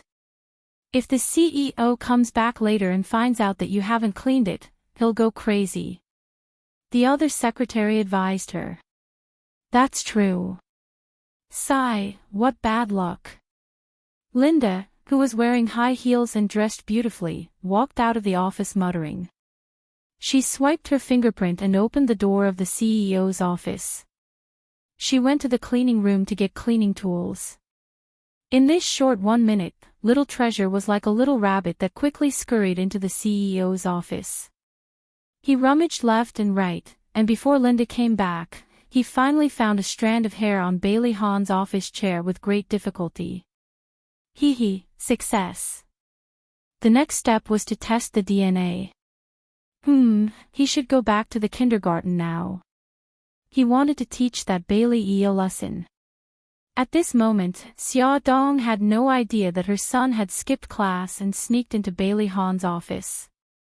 She was in a meeting with everyone in the company. After the meeting, she returned to the office and took a break to call her aunt. Aunt, how's Xiao Guai today? The doctor said that Xiao Guai can be discharged this afternoon. I'll bring Xiao Guai to my house first. Your uncle doesn't have class in the afternoon. He said that he'll go to the kindergarten to pick up Xiao Bao. After you get off work, come and pick them up directly. Yes. Sorry to trouble you, Aunt. Don't mention it. Don't worry about your work. I'm hanging up. After hanging up the phone, Xia Dong heaved a sigh of relief. She felt relaxed and worked very efficiently for the entire afternoon. When she got off work, she stood by the roadside waiting for a taxi. A flashy red sports car stopped in front of her. Bailey Yun took off his sunglasses handsomely. He put a finger to his mouth and threw a flying kiss over. Darling, I'm here. He was wearing a pair of jeans and a black shirt. The tight jeans wrapped around his butt, making it look round and perky. The top 3 buttons of his black shirt were unbuttoned, revealing a chest that could make people spurt blood. He put his hands in his trouser pockets and walked over, shaking his small waist and butt. It was incomparably flirtatious. All the women within a radius of 3 miles cast their gazes over, covering their faces shyly as they cried out. It was so ecstatic, so exquisite. Xia Dong was so shocked that his little heart trembled. He hurriedly pushed him into the car. Bai Liyun, why are you here? To take you home. Bailey Yun naturally put his arms around her waist. His foxy eyes were slightly raised in excitement. Darling, before we go home, I'll take you to a good place. Stop. Bailey Yun, don't call me darling. I'm scared. Xia Dong crossed her arms and made a gesture of disgust. I have something to do tonight. I can't go with you. If you can send me to my aunt's house, I'll be very grateful. Okay, no problem. I'll make an appointment for you tomorrow. Although Bailey Yun was a little disappointed, he still opened the car door for her like a gentleman. I'm sorry, Xia Dong said apologetically. After I get off work, I have to go home to accompany my family. I'll be home early in the future. What about the weekend? You should have time on the weekend. Bailey Yun persisted. This weekend, I have a race. I want you to come and watch. Race? What race? Bailey Yun raised his eyebrows. I'm going to participate in a small race that's not public. I haven't driven a motorcycle for a long time. I'm not confident. How about you come and cheer for me? Xia Dong neither agreed nor refused. Motorcycle? I didn't expect you to play it. Who's in the race? Xiao Qifeng, Xiao Tianxing, Su Jin and my brother and I. A total of 5 people. We've been riding motorcycles together since junior high school. We haven't ridden for many years. I really miss it. With Bailey Han around, Xia Dong's interest was immediately piqued. I don't know the other 3. Can you introduce them? Bailey Yun said while driving. Xiao Qifeng and Xiao Tianxing are brothers. They're the sons of the Xiao group. As for Su Jin, he's Su Yunqian's brother. He's also the future successor of the Su group. The Xiao group is that media tycoon. As for the Su group, thanks to Xia Jincheng, she investigated very clearly. The old CEO of the Su group, Su Yihai, had a son and a daughter. The son, Su Bolin, married a wife and gave birth to Su Jin and Su Yunqian. The daughter, Su Murong, was the woman who snatched Xia Jincheng away. She only gave birth to one daughter, Su Xingqian. So Su Xingqian and Su Yunqian were actually cousins. That's right. Xiao Qifeng has now inherited his father's business and is the CEO of the Xiao group. Seems like you're all famous people. Which one of you suggested this? Of course it was me. Don't you think I'm the most interesting person who knows how to enjoy life? Come and see, Hongcha 866.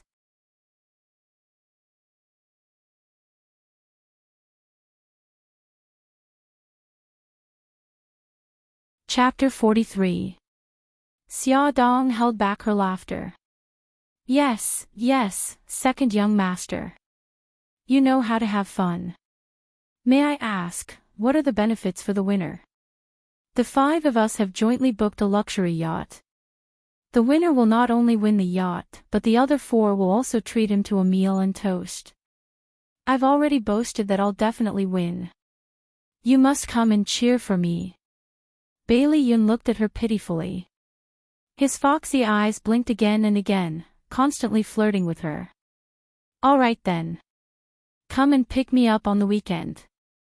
Xia Dong looked very troubled on the surface, but in fact, she was overjoyed. Bailey Han was also participating. It was a godsend opportunity. I'll definitely win and take you sailing. He gave her a look that said, just you wait. Bailey Yun sent her to the entrance of Xia Yun's neighborhood. He got out of the car like a gentleman and opened the car door for her. He rubbed her hair and said, go up quickly. Good night. Okay, be careful on the road. Xia Dong waved her hand and turned to go upstairs. When she arrived at her aunt's house, she found that his car was still parked downstairs. Just as she was puzzled, her phone rang. It was him. Are you upstairs? Yes, I'm here. Then I'm leaving. Remember to dream of me when you dream at night, my dear Xia Xia. Xia Dong was speechless. Bailey Yun, okay. No more jokes. See you tomorrow. A little dumpling came to her side and laughed mischievously. Mommy, who is it? Is it your new boyfriend? Mommy, are you planning to abandon Uncle Shin? Little brat, what nonsense are you talking about? What do you mean by new boyfriend? What do you mean by abandoning Uncle Shin? Mommy has never had a boyfriend, okay? Xia Dong hugged the little girl who was rubbing against her legs and pinched her chubby cheeks. Is there any gigai today? Yes. Xiao Guai nodded. I helped Grandaunt choose the vegetables and helped brother draw. Good boy. Xia Dong looked at her son. What about Xiao Bao? Didn't you say you wanted to take revenge on Bailey Yi? How's it going? Ah, Xiao Guai held her cheeks and screamed, Brother, what did you do to Brother Yi? Xiao Bao face-bombed. Mom, why are you bringing this up in front of Gigai? She had forgotten that her daughter was not only a love-struck fool, but she also did not allow others to speak ill of the person she liked, let alone bully the person she liked. Big brother, hurry up and tell me. What did you do to Big Brother Yi? Xiao Guai's delicate nose twitched. She was so anxious that she was about to cry. Alright, you like your brother Yi the most right now, don't you? I'm angry. Xiao Bao harumphed twice. His short arms hugged his shoulders, and with an arrogant look, he turned his body and ignored her. Xiao Guai jumped out of Xia Dong's arms and ran over to grab Xiao Bao's arm. She coquettishly tried to please him. Big brother, I still like you the most. Don't be angry. Humph. He turned to the other side and ignored her. Big brother, don't be angry. Humph, he turned again. Alright, you can bully Brother Yi however you want. I don't care anymore. Big brother, don't be angry, okay? Xiao Guai did not know that her brother had an evil smile on his face. When he turned to face her again, his expression had changed to one of distress. Hey, Gigai, do you know how heartbroken your brother is? You actually helped an outsider and not me. Son, your acting was too much. So fake. Xia Dong looked at her son with disdain.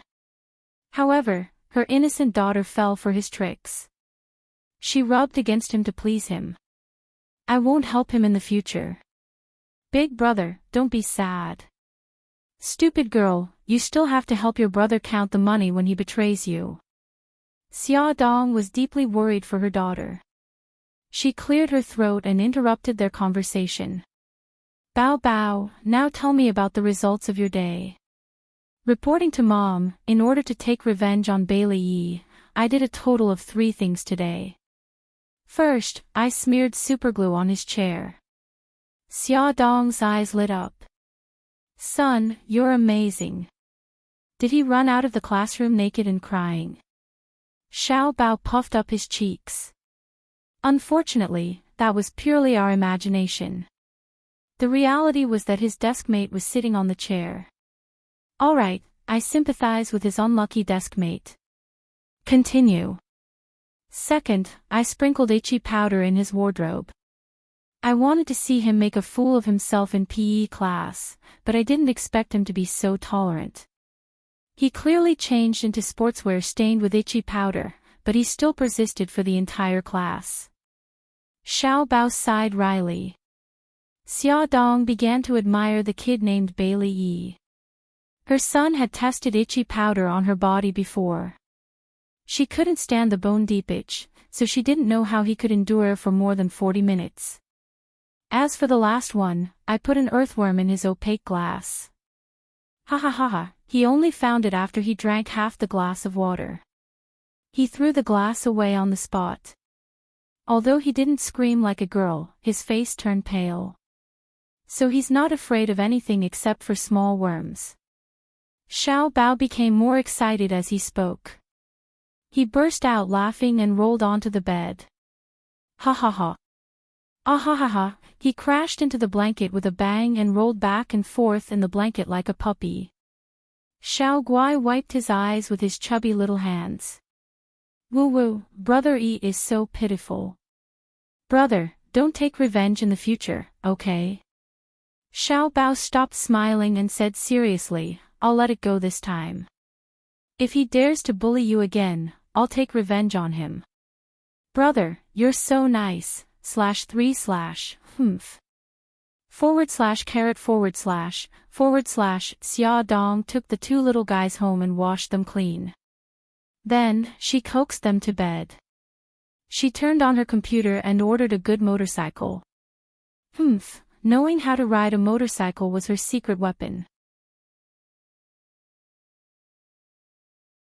Ever since she entered junior high school, her aunt felt sorry for her and spent a lot of money to buy her a motorcycle.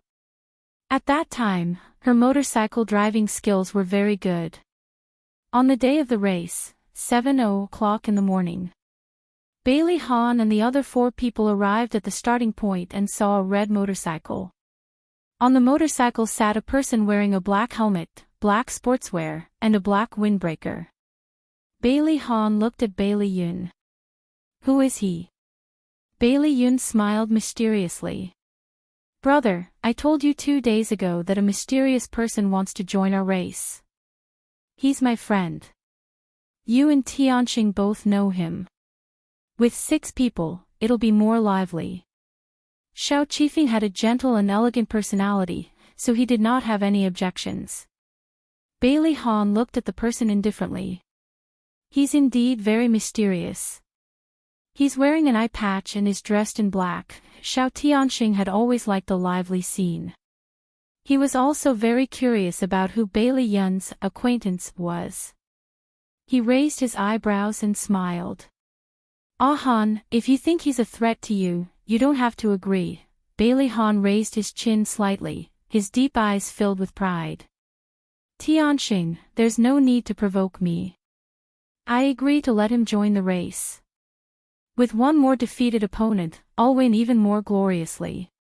Ha, Ah Han, you're still so boastful. But I like it. Xiao Tianxing smiled and patted him on the shoulder. He whistled at the mysterious person who had been standing there. Okay, everyone, take your places. The race is about to start. 1, 2, 3, go. With a few roars, the starter made a harsh noise. The 6 motorcycles rushed out quickly, raising a cloud of dust. In the beginning, the 6 people's speed was about the same. Fortunately, the hillside was smooth and very wide, so the 6 motorcycles had no problem driving together. After driving for half an hour, Bailey Han, Bailey Yun, and the mysterious person began to take the lead. Not bad. That mysterious friend actually went side by side with the 2 racers. Sure enough, we can't underestimate him. Xiao Tianxing knew that there was no hope of winning the championship, so he began to slack off and made a joke. The race is not over yet. We don't know who will win. Su Jinan was the most serious of the 5 people. He began to chase after the mysterious person with all his strength. Su Jinan did catch up. His motorcycle narrowly brushed past the mysterious person's motorcycle. The people behind him could not help but feel frightened. Jinan, be careful. The championship is important, but your life is more important. Xiao Tianxing raised his voice and teased. Su Jinan soon caught up with Bailey Han and Bailey Yun. The mysterious person was 1 step behind the 3 of them. After 2/3 of the race, the situation began to reverse. The mysterious person rushed up and kept the same level as Bailey Han. Mysterious friend, come on. Ah Han has always been the champion. I entrust the heavy responsibility of defeating Ah Han to you. Xiao Tianxing was afraid that the mysterious person could not hear him, so he directly picked up the loudspeaker and shouted. Mysterious friend, come on. Come on. The other 4 people who were left behind were also cheering for him. Bailey Han deeply felt that he had made friends carelessly. How could he understand the psychology of the losers? Although they could not defeat him, it was also a very pleasant thing to see others defeat him. At the moment when they arrived at the destination, the mysterious person overtook Bailey Han. With a handsome flip, he stopped the motorcycle at the finish line and waited for Bailey Han. Bailey Han arrived at the same time. He stepped off the motorcycle and stared at the mysterious person with a pair of deep eyes. "You won. Please show your true identity." The mysterious person did not speak. Bailey Han took a step forward. "Who are you?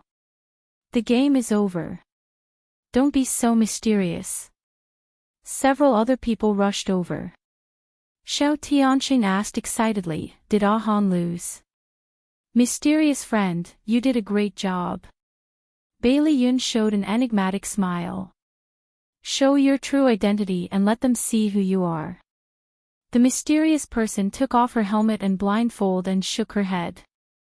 Her black hair immediately fluttered in the wind and fell smoothly on her shoulders. She gathered her hair and looked at the men behind her with a smile. "Hello, my name is Xia Dong." Bailey Han was stunned at first, but then a feeling of contempt rose in his heart. She came to the race on purpose to attract everyone's attention, didn't she? Xiao Tianqing was excited as if he had found a treasure. "It's you. You're really something. You can actually overtake Ah Han in racing. Do you have any secrets to teach me so that I can beat him once?" Xia Dong shrugged. "I'm sorry. Except for speed, I don't have any secrets to teach you." Xiao Qifeng smiled gently. "I didn't expect you to be so good at riding motorcycles as a girl. However, it's dangerous for girls to ride motorcycles. You'd better not ride them in the future. Thank you for your concern. I'll keep your advice in mind." Xia Dong winked playfully. "Although I won the race, I don't want the prize. I'd better leave it to young Master Bailey. After all, I stuffed it in." Ha! Come and see, Xinwu 799.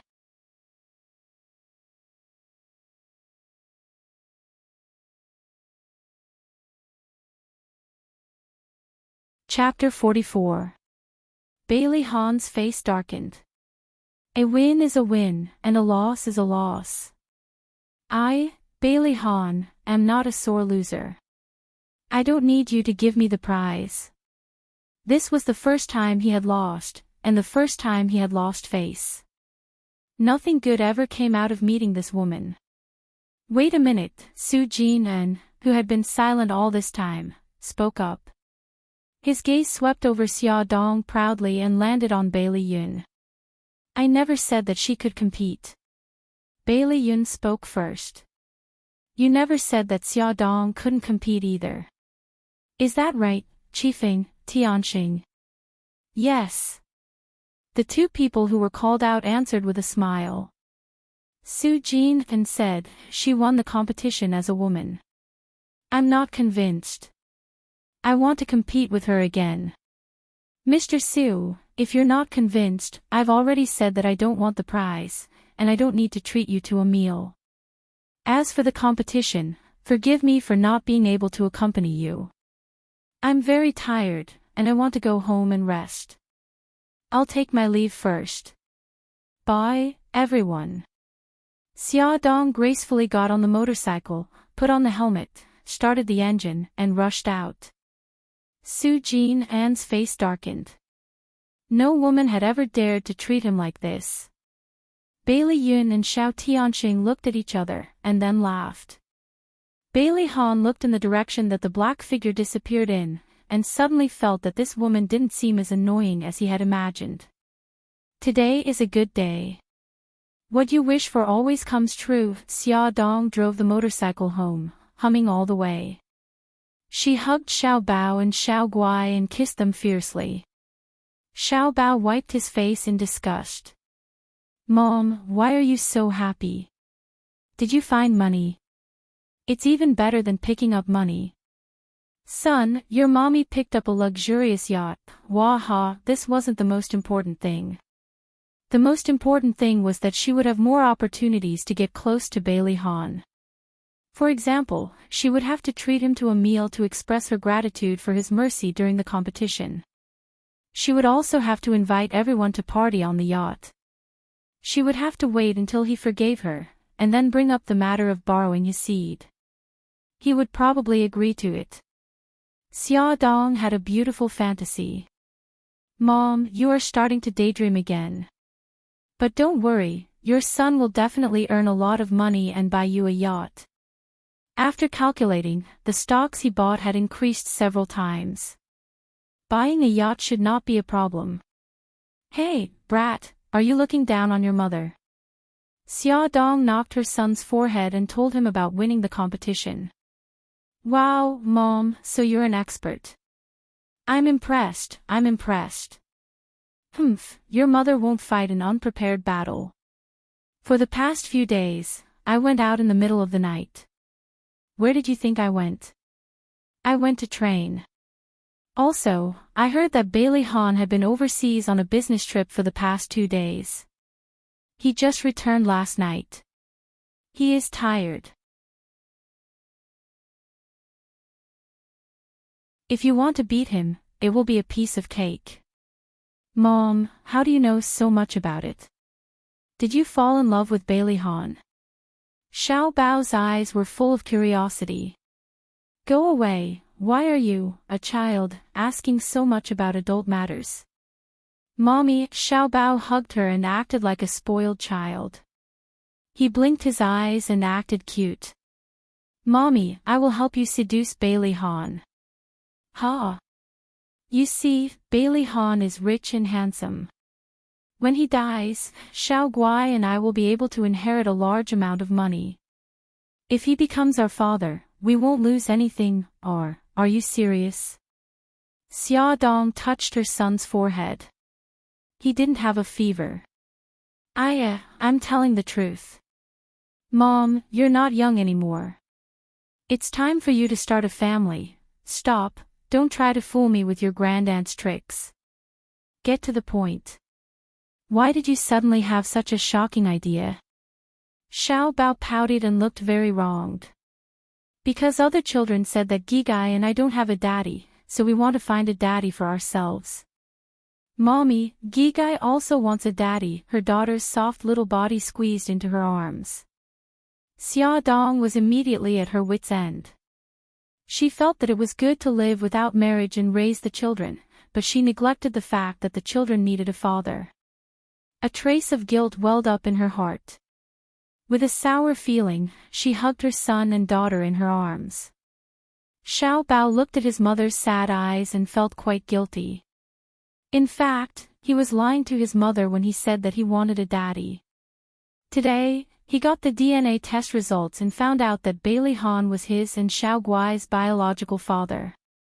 That was why he said that he wanted to help his mother seduce Bailey Han, but he also wanted to hide it from his mother, so he casually found an excuse.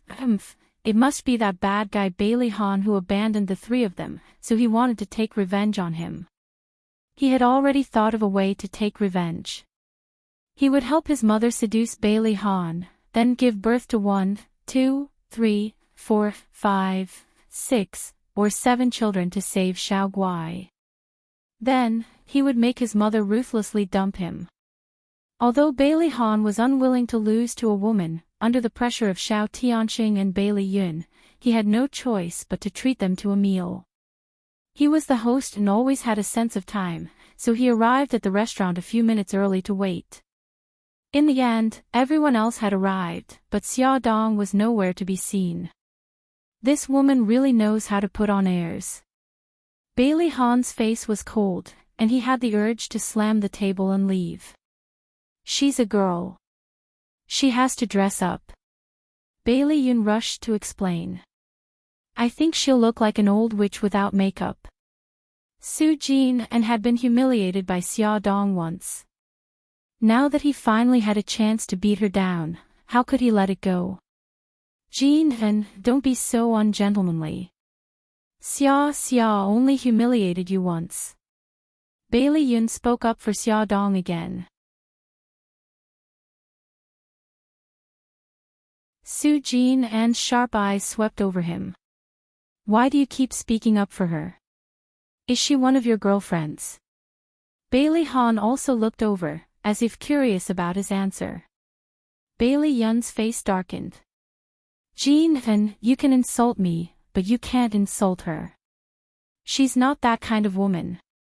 The atmosphere was a little tense. Xia Dong's crisp voice sounded at the right time. Sorry, there was a traffic jam on the way, so I'm late.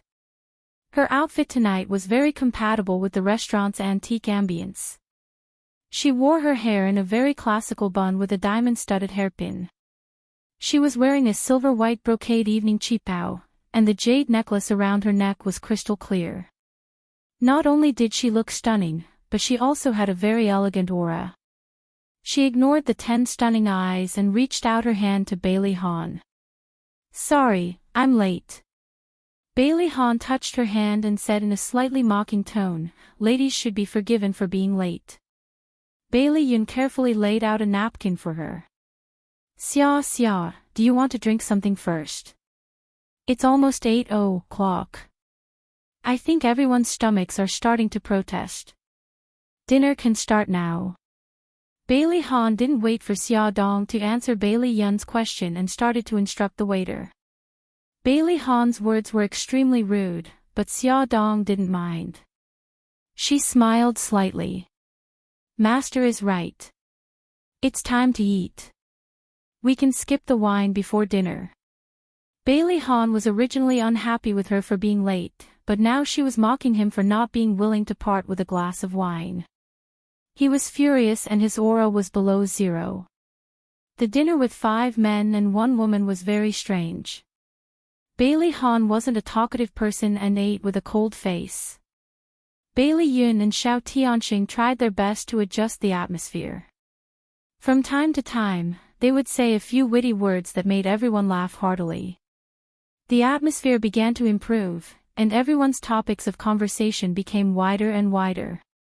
They started to talk about leisure and entertainment, politics and business, and finally, investment and stock speculation. Although Xia Dong didn't know much about it, she had been exposed to it, especially when she was in Japan. She had learned a lot from Mikakito, and it was enough to deal with the 5 men at the table. She didn't express her opinions much. She always smiled and watched the other party talk with assurance. Occasionally, she would insert her own opinion, which was always the finishing touch. After a few conversations, everyone could see that she wasn't simple. She wasn't just a beautiful vase like her appearance. Bailey Yun was the most surprised. Unknowingly, his Xia had grown into a beautiful butterfly. His gaze on her became more passionate. Xiao Tianxing wasn't stingy with his praise. Miss Xia has really impressed me. If Miss Xia starts her own business, I think you can succeed in less than 2 years. Xia Dong smiled and waved her hand. You want me to start my own business and become a strong woman? Spare me. I'm only an armchair strategist. I'm not like all of you. You're all business elites who have been on the battlefield for a long time. I don't dare to confront you directly. Xiao Qifeng smiled gently. Cutting through thorns isn't suitable for you. Why don't you come to my company?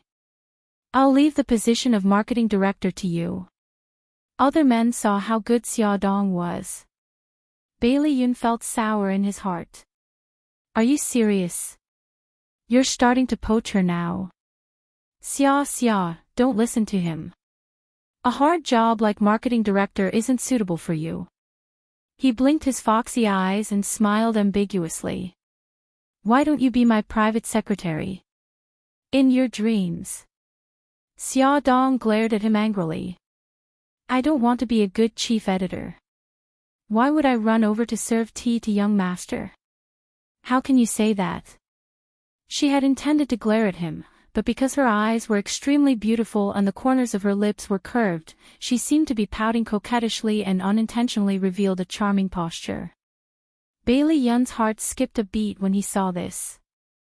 His eyes flashed with an inexplicable light. Bailey Han saw this scene and thought that she and Bailey Yun were exchanging flirtatious glances. He felt an inexplicable sense of irritation in his heart. After the meal, Xiao Tianqing suggested, Han, why don't you give the prize to Xia Xia? After the meal, everyone began to get familiar with each other and abandoned the titles of Mr., Miss, and Mr., especially Xiao Tianqing, who acted like they were close to each other.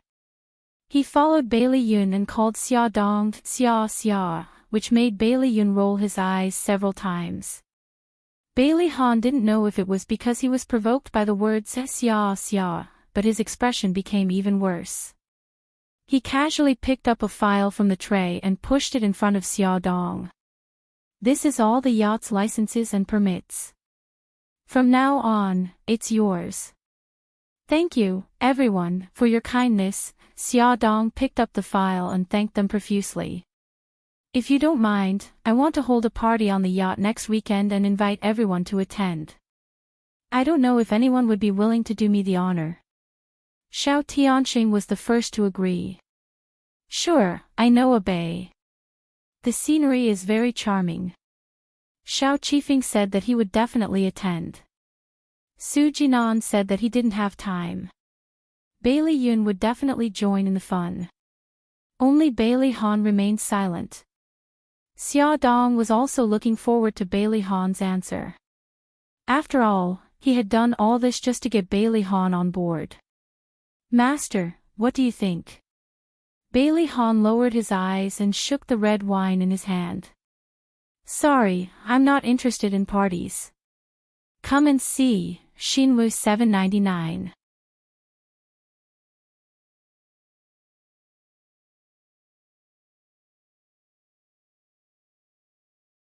Chapter 45. Go ahead, Han. It's rare for us to hang out together. Didn't you say that Yun Qian wanted to hang out with us? We can take advantage of this opportunity. Yeah, you haven't had a vacation in a long time. Take it as a chance to relax. Bailey Han was unmoved. There's no need. I don't like crowds, especially with people of unknown backgrounds. He looked up at her as if he was implying something. Xia Dong was about to explode from anger. Even if he pretended not to know her, it was too much. What do you mean by unknown backgrounds? Bailey Han, you're even more annoying than you were 5 years ago. If she had something to ask of him, she wouldn't tolerate his bad temper. Xia Dong clenched her fists and laughed again.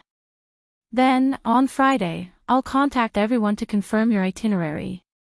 When Bailey Han's car drove into the villa, it was already past 11 o'clock. The lights upstairs were still on. He used his fingerprint to open the door. There was no one in the living room, and the door to his room was ajar. Soft light poured out, and a faint fragrance filled the air. He pushed the door open and walked in. Yun Qian. There was no answer. Bailey Han frowned. Perhaps he had guessed wrongly.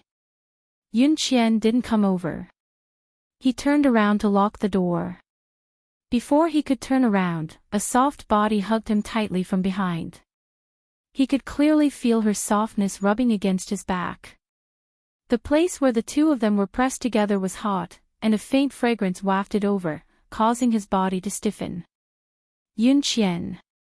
His voice was already a little hoarse when he spoke. Han, why are you back so late? I've been waiting for you for a long time. Su Yunqian's soft little hand slowly slid down his chest and unconsciously drew circles on his body. Bailey Han took a deep breath and suddenly turned around. He gazed deeply at her. Why are you here? I missed you. Didn't you miss me? Su Yunqian's delicate and beautiful face had a trace of shyness, and her watery eyes were full of affection as she looked at him. She took a step forward and pressed herself against his body. He instinctively stepped back and pressed his back against the door. Her soft body fell into his embrace and her delicate hand touched his firm chin, following the perfect curve of his jaw. Yun Qian, don't be like this. Bailey Han grabbed her little hand that was lighting the fire. His deep eyes surged with a strange undercurrent. You obviously miss me too. Why don't you admit it? Su Yunqian bit down on his chest as if she was taking revenge. Her moist and sticky little tongue nimbly played with him. Click. The switch was turned off. In the darkness, vision was greatly limited, but other senses were magnified several times. Bailey Han could even hear her heartbeat.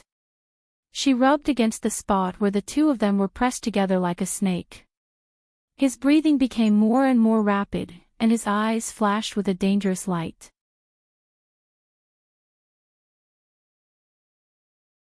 He suddenly turned over and pressed her against the door. He covered her mouth with a punishing kiss, trapping her in a small space without leaving a trace of space. When the passion was burning fiercely, his brain was like a string that was stretched taut, and that string broke just as he was about to release it. His mind was blank. A great emptiness surged in like a tide. He pushed her away forcefully, and the forceful movement caused her to hit the door. He heard her stifled sobs. "I'm sorry, Yunqian. I didn't mean to." He quickly turned on the light and checked her injuries. Su Yunqian hugged her shoulders and squatted on the ground. She was barefooted, her hair was messy, and the bathrobe on her was torn open, revealing her body. She sobbed softly like an injured little animal. She was completely different from the elegant goddess she usually was. "I'm sorry." He hugged her tenderly and stroked her soft hair to comfort her. "Why not? Why can't you do it? Do you not love me anymore? Did you fall in love with someone else?" Su Yunqian shook him like a crazy person, and a series of questions blurted out. "Don't be silly. The only person I love is you." Bailey Han carefully patted her back to comfort her, and his voice was gentle. "Then why don't you want me?" Although it was embarrassing to ask such a question, Su Yunqian couldn't care less. Ever since that incident 5 years ago, she found that Bailey Han didn't seem to have any desire for her. No matter how she teased him, how she nitpicked, he would always stop at the crucial moment. Bailey Han didn't know how to answer her. Even he didn't know the answer. When faced with her temptation, he felt something, but every time he wanted to take the last step, there would always be a strange sense of emptiness in his body. No matter how he tried to fill it up, it was not enough. Naturally, he didn't have the interest to continue. "Let's break up. There's no way we can continue." Su Yunqian looked up at him with tears in her eyes. She looked so pitiful, and he couldn't help but feel pity for her. He gently kissed her delicate lips and kissed away the tears at the corner of her eyes. "Don't be silly. Believe me, as long as we get married, everything will be better." Her eyes were filled with sadness and anticipation. "You'll marry me. Even if Xiao Yi doesn't agree, you will still marry me. Aren't we already engaged?" He kissed her. "As for Xiao Yi, I will talk to him." Imperial Kindergarten was the elite kindergarten in a city. Almost all the prestigious families in a city sent their children here. Every time school was over, there would be hundreds of luxury cars parked at the school gate. It was even more ostentatious than a car show. People like Xia Dong, who took a taxi to pick up their child, were simply different. She did not mind, but she was worried that it would affect the child's psychological state.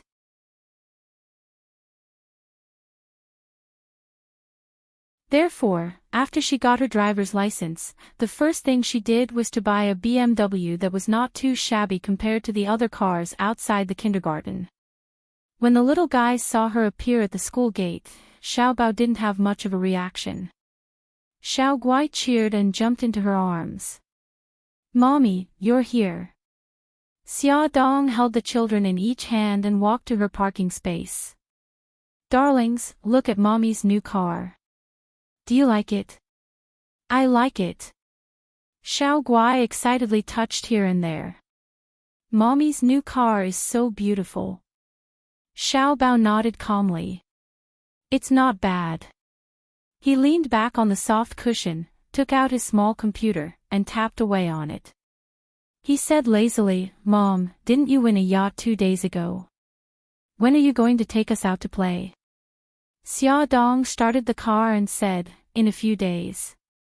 Mommy is going to invite a group of friends this weekend. Xiao Bao looked up at her lazily. Is Bailey Han going too? He's not going. Hey, Mom, at this speed, when will you be able to seduce him? Her son slammed the computer shut and rolled his eyes. Mom, this yacht party is a good opportunity. You can't miss it. I know, but if he doesn't want to go, I'll think of a way for you. Don't worry, I'll definitely trick him onto the yacht. The little girl propped her chin up with one hand and had a mischievous smile on her pink cheeks. She looked like a sly fox. The silver BMW slowly drove out of the parking lot and passed by a black Rolls-Royce. Xiao Guai excitedly stuck to the window and waved her chubby little hand to greet the person outside the car. Brother Yi, see you tomorrow. Xia Dong knew that her daughter was greeting the child named Bailey Yi. She glanced out the window curiously. He saw a little boy in a gray suit standing next to the Rolls-Royce with a small bow tie around his neck. His hair was combed neatly, and his delicate and perfect facial features seemed to be carved. His small body was not tall, but he stood upright, and his whole body exuded an innate noble and domineering aura. Bailey Yi only glanced over indifferently. His thin lips were pursed and he did not show any expression. He was indeed an outstanding child. No wonder her infatuated daughter was so infatuated with him. Stop looking. We're already far away, Xiao Bao said sourly as he glanced at his sister who was leaning against the window, reluctant to leave. Brother, don't be angry.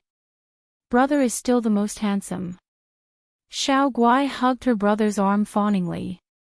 Xia Dong listened to their chattering behind her and shook her head in amusement. Her lips also curled up. On the other side, Bailey Yi sat in the back seat of the Rolls-Royce expressionlessly. Even in the car, his posture was as straight as a pine tree.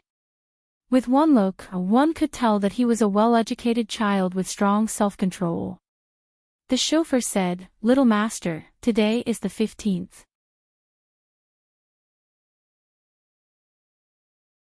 Young master wants to go back to the old mansion to visit old madam and old master, so he instructed me to bring you to the old mansion. On his small face, his thin lips were slightly pursed as he replied with an then, he seemed to have thought of something and frowned. Is that woman going too? Yes. His pink lips were pursed even tighter. A hint of disgust appeared in his sparkling gem-like eyes. He hated that woman. He hated the smell of her perfume. He hated her masked smile. He did not want her to be his mother. The Rolls-Royce sped along the road. After driving for a long time, it turned into a tree-lined avenue. After driving for nearly 10 minutes, a tall iron gate and a tall wall appeared in front of them. The carved iron gate opened automatically. As they walked further in, a tall castle-like villa gradually appeared in front of them. 2 rows of servants stood neatly at the entrance of the villa and bowed their heads respectfully. Little master, welcome home. Bailey Yi nodded indifferently. Baby E is back. Just as he walked to the entrance, old Madam Bailey happily welcomed him. She bent down and pinched his little cheeks. Baby E, you haven't come back to see great-grandma in a long time. Did you miss great-grandma? Great-grandma, can you let go of me first? My face has been kneaded into dumpling stuffing by you. Bailey E helplessly frowned. Who asked our baby E to be so cute? Come, let great-grandma kiss you. Old Madam hugged him and kissed him fiercely. The nanny quickly helped her hold Bailey E. After all, old Madam was old. It would be terrible if little master fell. Grandma, don't spoil Xiao E like this.